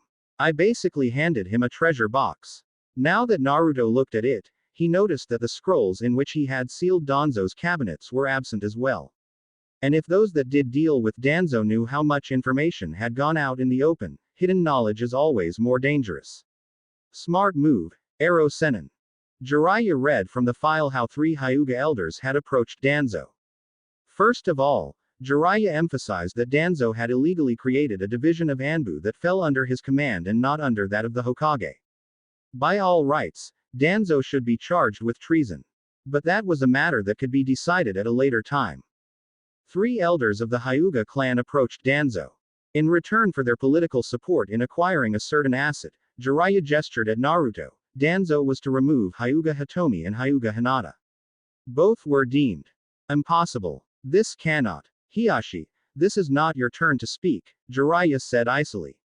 When his chakra flared, the Anbu that were present within the room immediately drew their weapons, all prepared to protect their Hokage. This is written by Danzo himself. 3 elders were found dead, as we confirmed before Naruto entered the room. Their presence in this illegal base of operations is enough evidence to support the validity of this document. None of my clan would dare to. Silence. Naruto had never seen Jiraiya angry before, but right now the Toad Sage had lost his temper. If you are too irrational to remain in this room, I will have you removed from it. Quote. As I was saying, Jiraiya returned to the file in his hand. The 3 elders hired Danzo's organization, Root, to remove Hyuga Hitomi and her daughter. But that is not enough evidence to prove that Naruto is innocent in this. He turned to the door. Namiyashi-san, please enter. As commanded, Rado entered, with a familiar face behind him. This is Tayuya.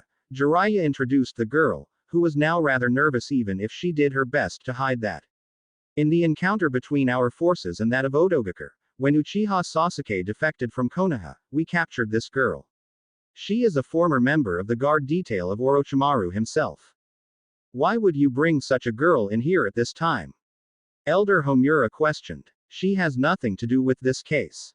In fact, I wonder why she hasn't been sent to the torture and interrogation division sooner. Because, Homura-san, she was not acting voluntarily as a kunoichi of Otogaku. I am sure you are all aware of the seal which burdens Mitarashi Anko. She was once Orochimaru's student, and was amongst the first ones on whom he experimented with the cursed seal. Tayuya, however, received a version which was far more advanced. This meant that she was forced to obey his commands. Once you fall in his hands, there is no way out, Tayuya scoffed, her annoyance with the seal overpowering her unease of standing the center of this room, with all those people watching her. Unless there is someone good enough at Fuinjutsu to negate the effects, Naruto smiled at her. We managed to free her from the influence of the cursed seal, granting her the chance of a new life. I have examined her, Yamanaka Inoichi spoke up, after Jiraiya signaled him to speak up.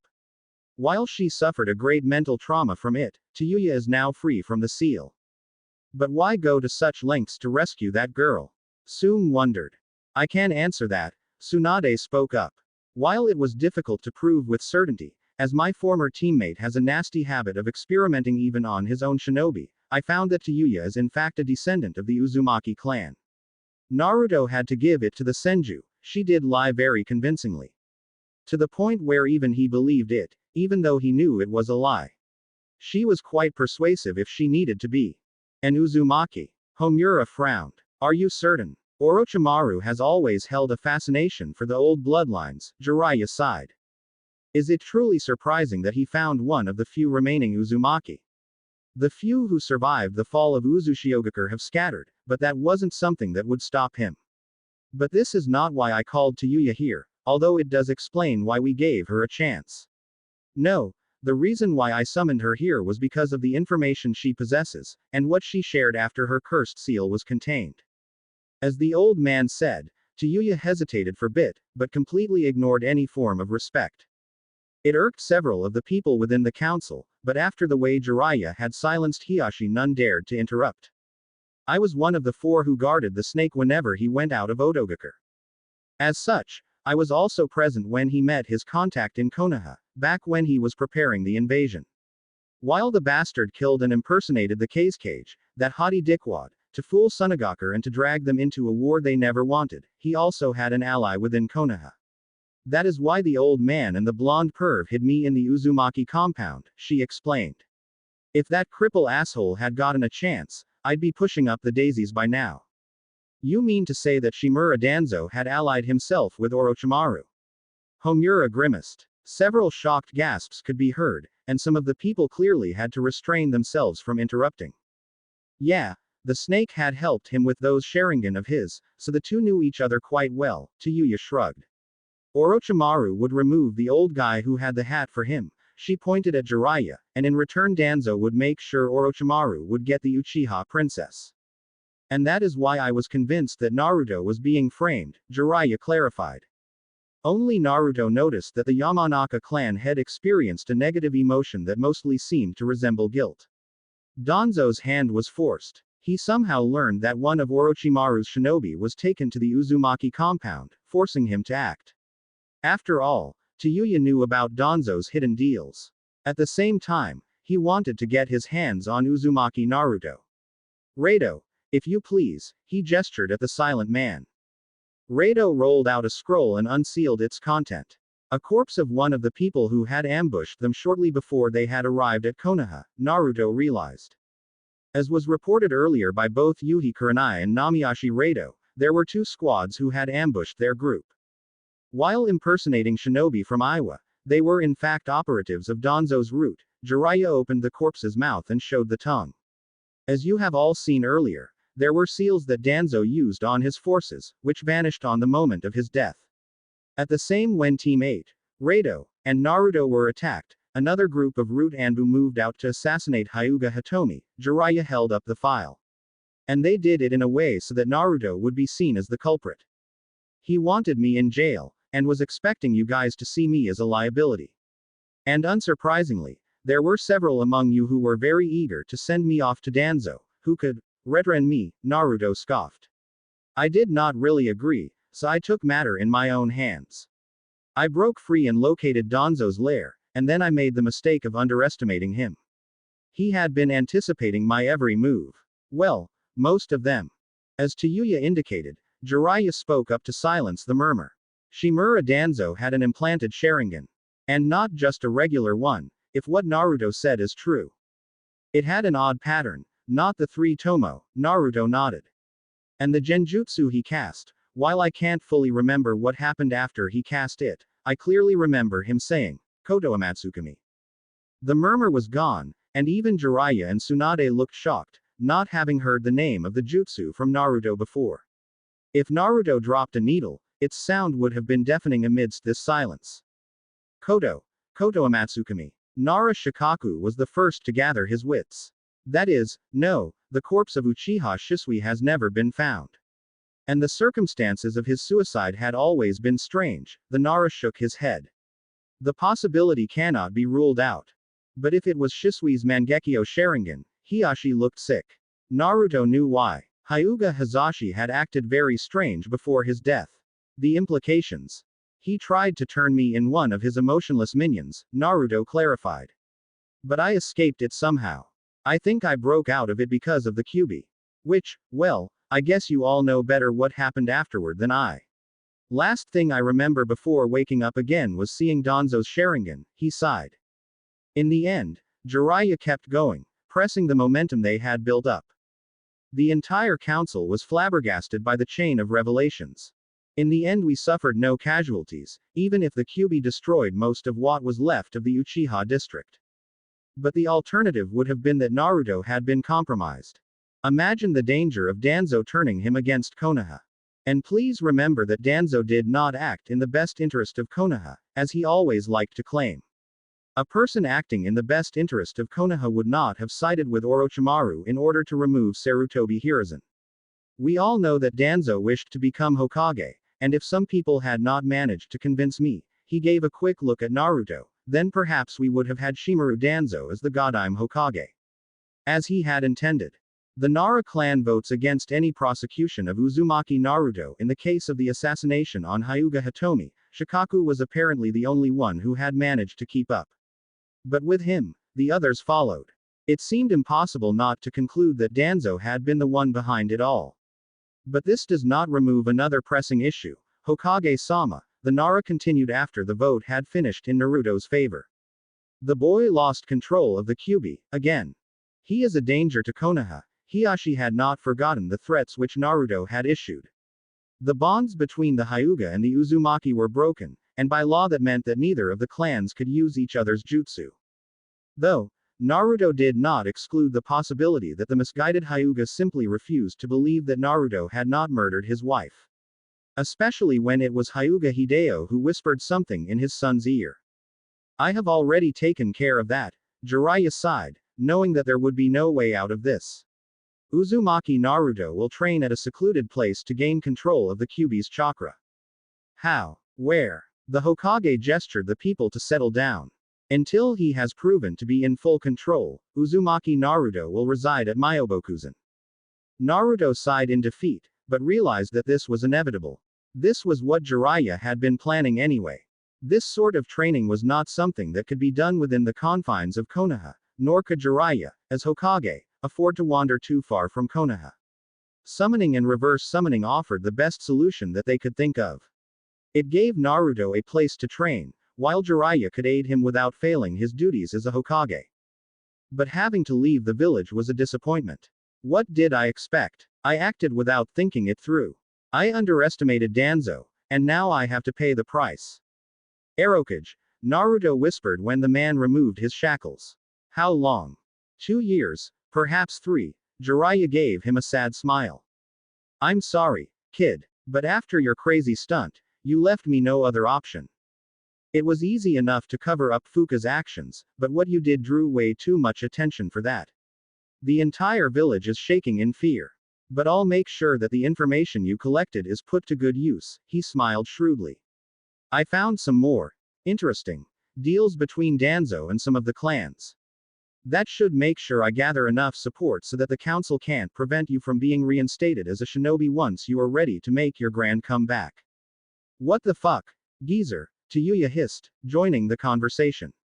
Ya promised me we would get the little perv out, and while isn't thrown in jail, you're condemning him to a motherfucking 2 years of banishment. I thought he was going to win this shit, not lose it. I know it kinda feels like defeat, but I was proven innocent. And what comes next is training, Naruto smiled. It was already scheduled that I would go, but now it's a bit sooner. Don't worry about it, you two saved my neck. You know, if you keep worrying about me like that, I'd almost think you'd care about me. Why don't you accept me as your Ni-chan? Fuck you, Tayuya scoffed. Smart ass bastard. I love you too, Naruto chuckled. Oi, Hokage, can I pack my stuff first? Sure, and say goodbye to your friends. Most are already at the Uzumaki compound. I would like it if you found a way to stop that Fuka woman from going berserk in the future, though. She felt compelled to rescue you, and was rather difficult to stop. We were lucky that the only victims she made were Danzo's goons. Sure. Or I can just tell not to seek out violence, and to follow your. No, that would be wrong. I can't do that to her. You're too perverted to be able to order her around. Naruto grinned when he saw his Kage's indignant expression. I'll tell her to keep obeying Rato's commands. He's whipped by Anko anyway. Hey, I'm not that bad, Jiraiya softly whimpered. You're worse, Tayuya grumbled. And your student is exactly the same. Hey, don't compare me to him, Naruto whined. That's just mean. Are you certain your eye doesn't hurt? I told you it is fine, Ba-chan, Naruto sighed. She was fretting again, worried about his health, and his eye in particular. An iris shouldn't change color like that. It is unnatural, she countered. If you wait a bit longer, I should be able to run tests on your left eye, and see what has changed. If he says that his eye is good, then we should trust him. Why? Tsunade huffed. He's even more reckless than you are, Jiraiya. And look how awesome I became, Jiraiya tapped his Hokage hat. Biggest badass of the 5 nations. Naruto will become even better. You be careful with him, you hear me, the Senju poked against his chest. If anything happens to him, I don't care what you promised the council, just bring him here and I will heal him. I won't let anything happen to him, Jiraiya promised once again. Fukasaku and Shima were watching the banter, amused that their wayward student was put on his place by the bossy woman. I managed to get him out of the clutches of the council, so do you really think I'm going to take unnecessary risks now? I know. And I'm grateful you did that, Tsunade sighed. I knew you were planning something, but that you had so much on Danzo surprised me. How grateful. Jiraiya smiled lecherously as always. Hokage or not, he remained a giant pervert. To his surprise, and that over everyone around him, he did not get his usual punch. Just a tired glare.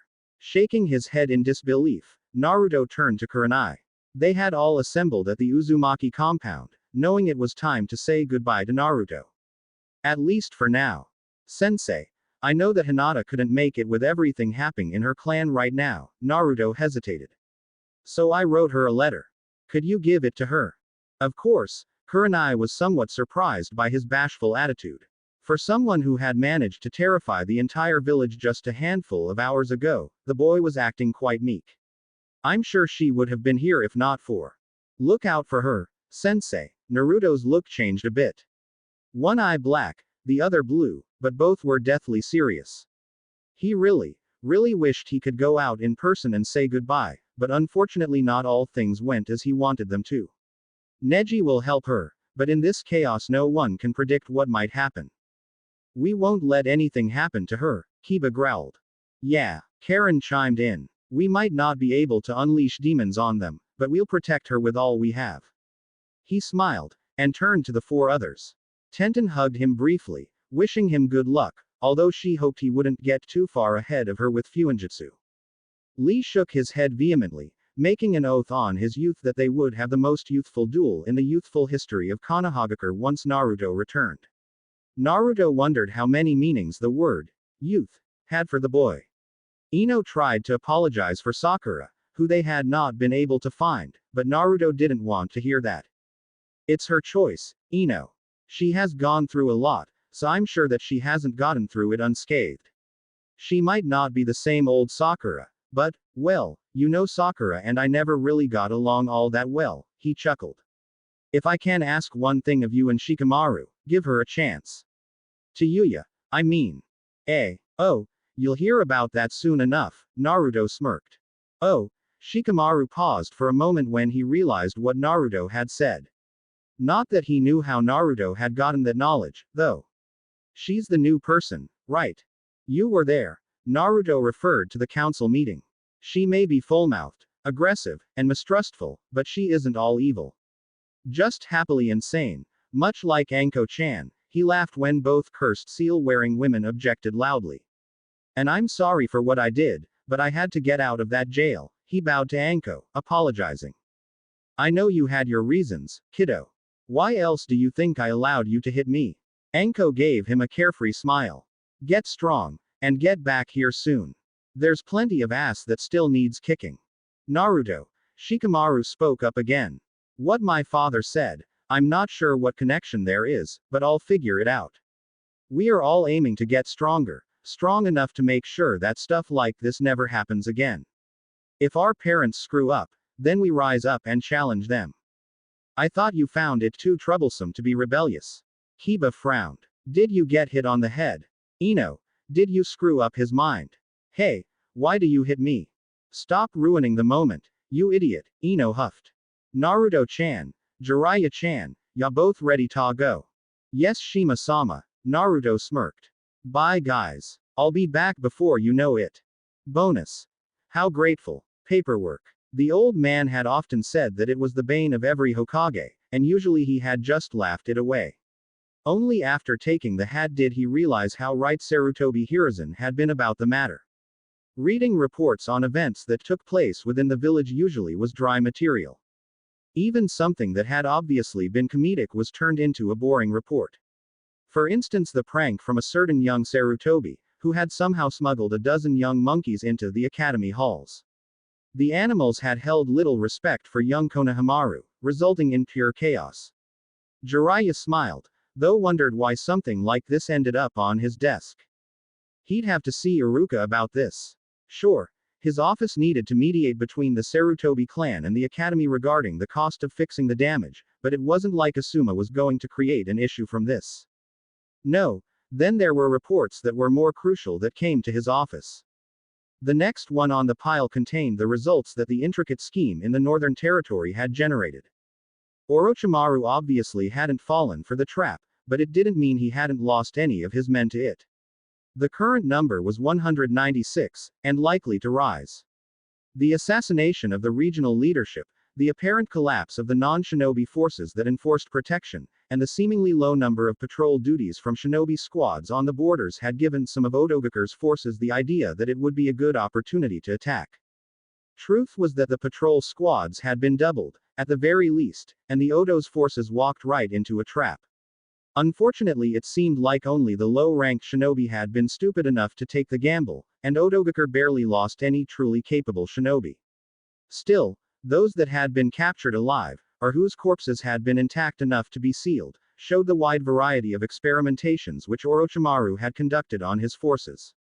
Know thy enemy, had been a thing that Jiraiya had told the shinobi he had sent on this covert mission. Otogakure was a new and unpredictable player in this game, so gathering knowledge on their abilities was valuable.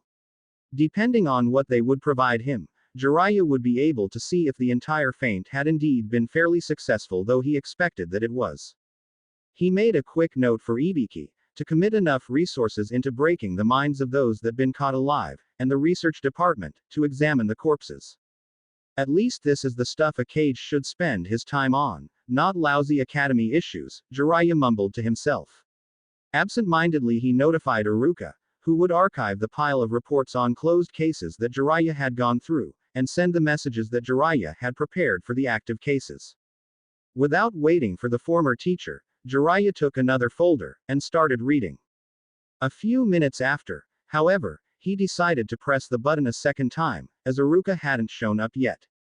Again, Iruka didn't respond. Jiraiya sighed, massaged his temples, and stood up from behind his desk. He barely opened the door when he heard Iruka's voice, raised as if in the middle of a heated argument. Said I am not allowed to decide on that. Then let me in. I cannot do that either. Tsunade-sama. Iruka sighed in a manner that made it obvious to Jiraiya that it was said multiple times before. Jiraiya grimaced, and was tempted to close the door again, rather than swinging it open. Tsunade's stubbornness was something which Jiraiya knew better than practically anyone.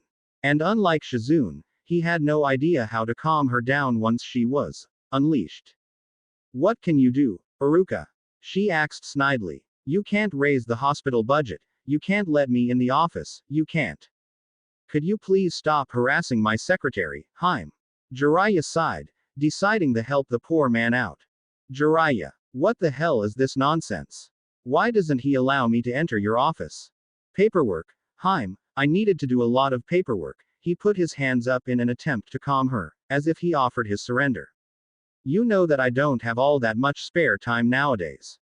How is he? Tsunade demanded, knowing full well why Jiraiya had a shortage of spare time. He spent much of it with the toads, training Naruto. He's slowly calming down, Jiraiya smiled, leading her into his office. Or as he said it is nice not to be surrounded by negative emotions all of the time. Of course, it'll take time for him to really clear his mind. The QB had quite a grip on him. But he'll recover, right? Tsunade worried. And how is his eye? He doesn't show any signs of rejection, does he? He's too reckless, just like Nawaki. Although the QB surely left its mark on him. But his eyes are well. One blue, one black, and just like the last time you asked, there don't seem to be any adverse effects. I guess you will have got to wait with researching what happened to his eye until he is ready to come back to Konoha again. Jiraiya chuckled a little when he saw her sighing dejectedly. Give him 2 years, Haim. In these past months his control has improved significantly. His prowess at Fuinjutsu is growing, thanks to Gamazu, as is his skill at Bojutsu, thanks to Gameiken. He'll have to train his ass off before he can start training Senjutsu, though. 2 years, he deserved better. That stupid council shouldn't have blamed him for what Danzo caused. At least he got away with a lenient punishment. Yes, thanks to you. You said you were grateful for that, didn't you? Jiraiya suggested. A vein appeared on Tsunade's forehead. I'll buy you sake, that's it. Ah, when will you ever stop this foolishness? Never, Jiraiya smirked. Chasing love was never something that he could label as foolishness, no matter how bad his odds were. You know I'm old, she grimaced. Why are you still? Tisk. Did you honestly think I only cared for you due to your looks? You're cutting yourself short, Tsunade Haim. Jiraiya shook his head in mock disappointment. Let's go and get some sake. I'm not in the mood for paperwork anymore. Opening a window, the Hokage fled his own office. Iruka would be mad again once he'd noticed that Jiraiya ran away again, but a man should have priorities in life. And at the moment, a certain confused and slightly blushing woman was his first priority. Chapter 73. Epilogue. Whatcha doing? What are ya doing, Naruto? Gamakichi peeked over Naruto's shoulder. Another letter. Yep. You're really whipped, aren't ya? I'm not. Sure. Yet you always write letters. If it isn't Hinata-chan, it's your Nei-chan, Ba-chan, Sensei, or whatever. You're a slave to women. Gamakichi tried to tease the Uzumaki. Naruto sighed, and turned around. Gamakichi could barely get through the door properly, and in this case hadn't tried. They hadn't forgotten how they had struggled to get Gamatatsu out, last time. The gluttonous young toad had been able to get in, but after pillaging Naruto's kitchen he hadn't been able to get out. In the end they had been forced to ask Gamabunta to lift the roof and pull his wayward, and overweight, son out of Naruto's accommodations. Thinking about how Kichi and Tatsu used to sit on his shoulders only a few months ago left Naruto confused. Toads were weird. Very weird. Then again, if these two were to become as massive as their father, Gamabunta was over 55 feet tall, they still had a lot of growing to do. Not that Gamatatsu seemed to have any interests in doing battle, though. Food was the only thing that motivated the thick toad. By contrast, Gamakichi took an interest in Naruto's life. Being Naruto's first summon, he had proclaimed that he was Naruto's first choice, Thus, by his logic, his closest friend. And friends were supposed to know each other. Although Naruto had the sneaking suspicion that Gamakichi was just trying to gain some status in his clan, as Naruto as their summoner was regarded to be a very special guest on their sacred mountain. Living at Myobokuzen surely required Naruto to adapt to a lot of strange things. Then again, Toad society wasn't exactly well adapted to humans either. The last human to have lived among them for a longer period of time had been Jiraiya. The small cottage wherein Naruto resided was originally built for Jiraiya, in a time when the perverted sage had just been a young and innocent boy. At least, as innocent as the pervy sage ever was. In spite of its age, this was one of the few buildings that had the right sizes for a human. And the Toads were remarkably skilled at crafting items, so the building would definitely last for another generation or two. Provided that Gamatsu didn't try to break in and plunder Naruto's kitchen again. You really miss don't ya? Gamakichi saw Naruto's longing expression. It's her birthday soon, Kichi. And I'm stuck here. You want me to deliver it again? So that you can mess up the entire Hyuga gardens again? Naruto grimaced. Seriously, you can't just blindly jump over a wall and expect to leave an entire flower garden undamaged. Not after just growing 4 foot, and gained half a ton of weight. I'm still adjusting. Kichi defended himself. My growth spurt hit me only 2 months ago. How could I have known that? Training, a huge voice bellowed. So that was why you were dodging my questions. Hey Pops, the smaller Toad turned pale when he realized his father stood behind him. IW was just proving that you deserve to have your training regime doubled, Gamabunta grunted. Come along Kichi. And no talk back. Yes Pops, Kichi sighed dejectedly. And Naruto, the old geezer asked for ya. Again. Naruto sighed with matching dejection. This is going to be just as frustrating as last time, isn't it? The massive Toad peeked through his barely opened eyelids, seemingly confused by the situation. Who are you again? Are you sure you are the Ogama Sennin, great Toad sage? Naruto smacked a palm to his own forehead.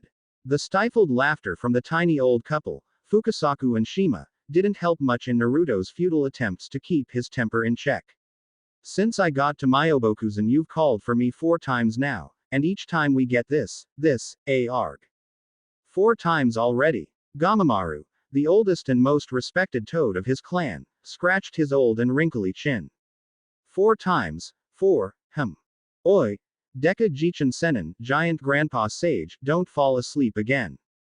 Please. Wake up. Wake up. Gamamaru opened his eyes, startled. The scatterbrained old Toad had the infuriating quality of falling asleep in the middle of a conversation, as he had just demonstrated. Oh, I am not telling you about the future with Tsunade-chan, little one. I'm Naruto, not Jiraiya. Naruto shouted indignantly. And I don't wanna know Ba-chan's future. Seriously, doesn't Ero Sennin have any freaking shame at all? You access to call for Naruto-chan. Fukasaku scraped his throat, drawing the attention from the old, senile sage. He's Ta new summoner, and currently our student, remember? Naruto, Gamamaru pondered. Uzumaki Naruto. Yes, he remembers. Naruto jumped up, overjoyed that they were finally getting somewhere. Now whatcha wanna tell me, old geezer? I don't remember, Gamamaru frowned. But I haven't slept too well. I'm sure I'll remember tomorrow. That what you said last week. And the week before. And that time before that, last month, the young boy rolled his eyes. You said something to us about a duty Naruto-chan had, inherited from his clan, Shima suggested, hoping to jumpstart Gamamaru fuzzy memories. Clan. Oh yes, the Uzumaki clan, Gamamaru nodded. Quote, quote. And Naruto felt the vein on his forehead pulsing, and was somewhat surprised that it hadn't exploded yet. This old Toad was too infuriating to converse with. My clan, my duty, what was it? A duty was handed down to your clan, preserving a key. Gamamaru actually said what he had to say, much to the surprise of Naruto, Fukasaku, and Shima. 3 tipped, the key shows the way when the time comes to a close. Time comes to a close. Naruto blinked. What's that supposed to mean? Every cycle has a beginning and an end. Even when it was disrupted, nature always finds its way, and the balance returns. Naruto looked at Fukasaku and Shima, expecting them to translate. But the two tiny toads had no clue either. Any chance you might say it in a way that I might understand it? Naruto turned back to Gamamaru. Your clan did not stray from its duty, and was rewarded. For some odd reason old Gamamaru suddenly smiled proudly. In the centuries to follow, they remained untarnished, persisting in their loyalty. The old one is grateful, and that is why it asked Hagoromo to make the key. Hagoromo. Fukasaku muttered. You mean the Rakudo Sennin? He was not spared from it, unlike the Uzumaki. But you are. Gamamaru actually opened his eyes, looking down at Naruto. Gamamaru's size, easily comparable to Gamabunta's, would normally cause regular humans to have some shred of respect, but Naruto only felt impatience and frustration. Finally the old toad was talking, and now he only gave riddles. Spared from what? The Uzumaki clan has always had remarkable chakra. The cleanness in it is passed down through the generations, all the way to you. I forgot your name. I'm Naruto. Naruto sighed. Yes, Naruto. It was passed down to you. It is why you and your kin are best suited to hold the antithesis of that cleanness. The history books which Gamazu, the old scholar, among the toads, had gathered over the centuries was impressive, and Naruto had read quite a bit on his clan. How they performed unusual feats with regard to the manipulation and solidification of chakra, for instance. You mean the Kongo Fusa adamantine sealing chains? Chains? No, the chakra in itself. Gamamaru shook his head, seemingly bemused by Naruto's conclusion. The others fell to greed, but not the Uzumaki. Right, Naruto sighed. So, this duty, this key that shows a path, it's the Gekihoko, isn't it? He suddenly realized. That was it. That was something passed down through the clan. And it was created by the sage of the six paths himself. Fukasaku and Shima looked confused by what Naruto just said. The two had never heard about the trident before, it having been a closely guarded secret of the Uzumaki clan for a time longer than even their lifespans. Naming a key does not equal understanding it, Gamamaru yawned. It said I needed to learn the elements and connect to the earth. Naruto looked at the old fortune-telling toad, wondering if Gamamaru could shed some light on it. If you know your duty, I need not tell it, the old toad mumbled sleepily. These young ones will help you. He gestured at Fukasaku and Shima, who shouldn't have been, by any standard, considered young. But Gamamaru was the exception. He's too young to learn senjutsu, old geezer. Fukasaku protested. His issues with Ta Kyubi need to be solved first, Shima agreed. There hasn't been a true master of senjutsu amongst Ta humans in Ta first place, never mind someone with burdens Naruto-chan faces. Quote. Guys, I think he's sleeping again. Naruto pinched the bridge of his nose. The two smaller toads both fell from their seats, exasperated. Fortunately for Naruto they immediately started to bicker amongst themselves, rather than ask him about the Gekihoko. Naruto wondered whether he was supposed to talk with them about the seal on his right hand, although it had somehow known that Gamamaru was aware of its existence. Still, Naruto had given his word to keep it a secret, and still ended up blurting out its name in the presence of the elderly couple. Now he needed to figure out how to avoid their questions in such a way that he didn't end up with a head full of lumps. Naruto wasn't fooled by the pretense of it purifying his chakra. Fukasaku just enjoyed slapping people with that staff. Hinata-chan. It seems like every time I send you a letter, I have to tell you, I'm sorry. Even though you tell me with every reply I do not need to. I wish I could have been back in Konoha for your birthday. I tried to convince the old perv to let me go for a day, I really did, but he said that I can't. Seems like the village really got scared because of what I did. Well, what the Kyubi did. Although that furry bastard saved my life, so I can't complain. Else, I probably would have been one of Danzo's heartless minions by now. In spite of their weirdness, the toads are less troublesome to deal with than a room full filler councilmen and clan heads, with one or two exceptions. Why does Gamamaru have such a sloppy memory? Why is Gamariki cross-dressing? When will Gamatatsu finally stop trying to steal my food? Exclamation mark. He already got zapped by my seals twice, and still he doesn't give up. Because I finally managed to solve the food problem. Your books on gardening were a gift from the heavens. Instead of being forced to eat what the toads eat, bugs, worms, and other gross stuff, I am now able to grow the ingredients and make my own ramen.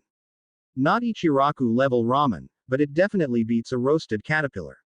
Trust me, nothing is normal here. Those caterpillars are probably bigger than Akamaru was before I had to leave. Kiba was complaining that Karen made Akamaru fat, so I'm not sure how big Akamaru has become while I've been gone. Training is still a secret, but I can tell you that I'm getting stronger. Not strong enough to kick that fuzzball's ass, or make Hokage eat his words, but I'm going in the right direction. But honestly, I had hoped that I would have been further now. Hokage warned me that it would take years, but I thought that I could do it faster with the Kage Bunshin. Perhaps Gamakichi is right, and I'm indeed overconfident. How are things going over there? I hope your dad isn't being too difficult. Neji wrote that Hiyashi still blames me for what happened to Hitomi-sama. And my foolish clone declaring the caged bird seal Uzumaki property wasn't really helping either. Hopefully he's not too harsh on you for siding with me. How did your exhibition match with Hanabi go? You said you were planning to win with a narrow margin, so that the elders wouldn't be able to come to a decision. Hopefully it worked. The more time you can buy, the more chance Hokage and Ba-chan would have to get that seal out of Hyuga hands. I'll keep working on a way to prevent them from forcing that despicable seal on you or Hanabi. Nei-chan said that Tayuya is finally allowed to help Anko part-time at the torture and interrogation division. I bet they both love it. Crazy sadists, they could have been sisters. I bet she is enjoying it when she helps them. I pity the fools who are taken prisoner. Though, Anko and Tayuya just as easily turn against each other, if their letters are an indication. Nei-chan seems to be getting more obsessed with Kiba with every letter I get. How bad is it, really? I bet Kiba still hasn't truly figured it out. Much unlike Rado, who wrote me a rather frustrated letter last month, it seems that it isn't easy to maintain a relationship with that crazy snake lady. The pictures you sent from Akko's marriage with Iruka sensei, I keep calling him sensei, for some reason I can't get it out of my head, were great. I hate it that I couldn't be there. They both looked so happy. Happier than Shikamaru's letter. I never knew that he'd write the word troublesome just as often as he says it. Then again, after what Lee sent me, I shouldn't be too surprised. Youth. Not to mention the way Tayuya abuses human language. Though, you should have seen the letter Ba-chan sent me. I bet she was drunk when she wrote it, complaining about how she regrets having taken Donzo's place at the council. Although I think it is rather funny that she now an elder. She's probably going to hit me for that, once I return. Oh well, she's old, so she has probably forgotten about it by then. That's what old people do best, right? And yet, among all our crazy friends, I miss you most. I wish I could leave Toad Hell, and be there to wish you happy birthday, in person. But it didn't stop me from giving you a birthday present. Even Hokage shouldn't be able to spot the seal on the back of the scroll. It's why I asked for a few of your hairs last time. I know, it sounded freaky, but I'm not completely insane yet, although I'm getting close thanks to Gamazu and all his theories. It's a seal which should only respond to your chakra. Oh, and the locket changes from the Hyuga symbol to the Uzumaki symbol when you put chakra in it. It also doubles as a chakra storage seal.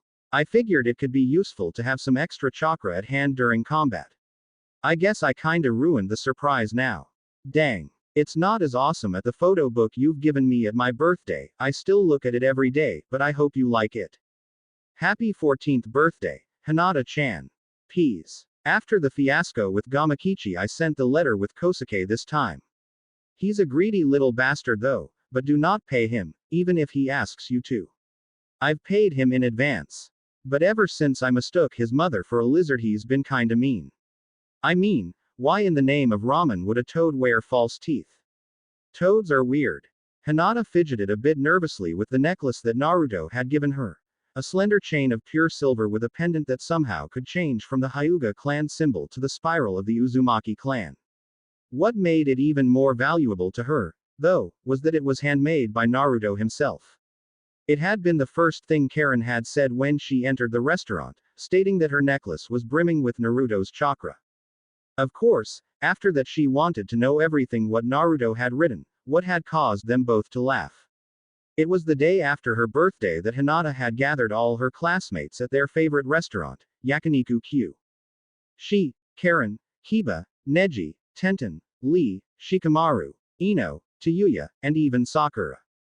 We had to drag her along, Ino clarified. Who? Sakura or Tayuya?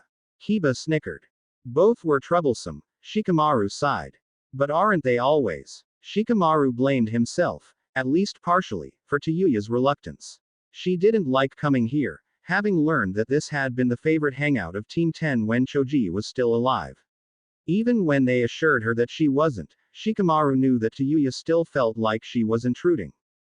Her past allegiance to Orochimaru was something other people often brought up, often used against her, but neither Shikamaru nor Ino blamed her for anything. Both knew that Tayuya hadn't served Orochimaru out of free will. But even if she hadn't been the one who killed Choji, Tayuya still remained sensitive regarding the topic of his death, in spite of her blunt behavior. Everyone had their own defense mechanisms. I'm not cut out for fancy dinners, Tayuya harumphed. All that elegant bullshit is something I'd rather avoid. And it rather avoids me too. Just like good manners, Ino snickered. And Sakura had planned to study. As usual, she pointed at the oddly emotionless girl. Ever since her parents died, Shino died, and Sasuke defected, something within the girl had snapped. She had never really recovered. She remained distant and cold. Sakura did try to act friendly, but Hinata could see that her heart wasn't really in it. The others had gotten used to it, although Ino was still worried about her. The banter continued, only interrupted when food entered the table. And even then they kept talking. How are things at your clan? Shikamaru asked carefully, picking the moment when Kiba started a rather loud, when was an Inuzuka not loud? Argument with Ino, who replied with equal volume. I won, Hinata sighed, knowing full well that Shikamaru was aware of the duel she and her sister had gone through. Some way to celebrate a birthday. I won, but in a way where the elders were both impressed by Hanabi's skill and couldn't say that I performed badly. So it went according to plan, he narrowed his eyes. Troublesome traditions. But at least it buys time until March. At least, I take it those stupid duels are organized on her birthdays as well. Unfortunately. At least the recent fiasco caused enough damage to their reputation that the elders of your clan can't do anything stupid. They do complain that Hokage-sama is restricting their influence, Hinata agreed. As well as several other clans. I reckon that those root files contained a lot of dirt on them, if the council could be neutered like this. Then again, I can't believe that they were stupid enough to do business with the likes of Danzo. Idiots, the lot of them, Shikamaru grunted. And unfortunately the majority of their stupidity seemed focus on power, especially with regard to their resident Jinchuriki.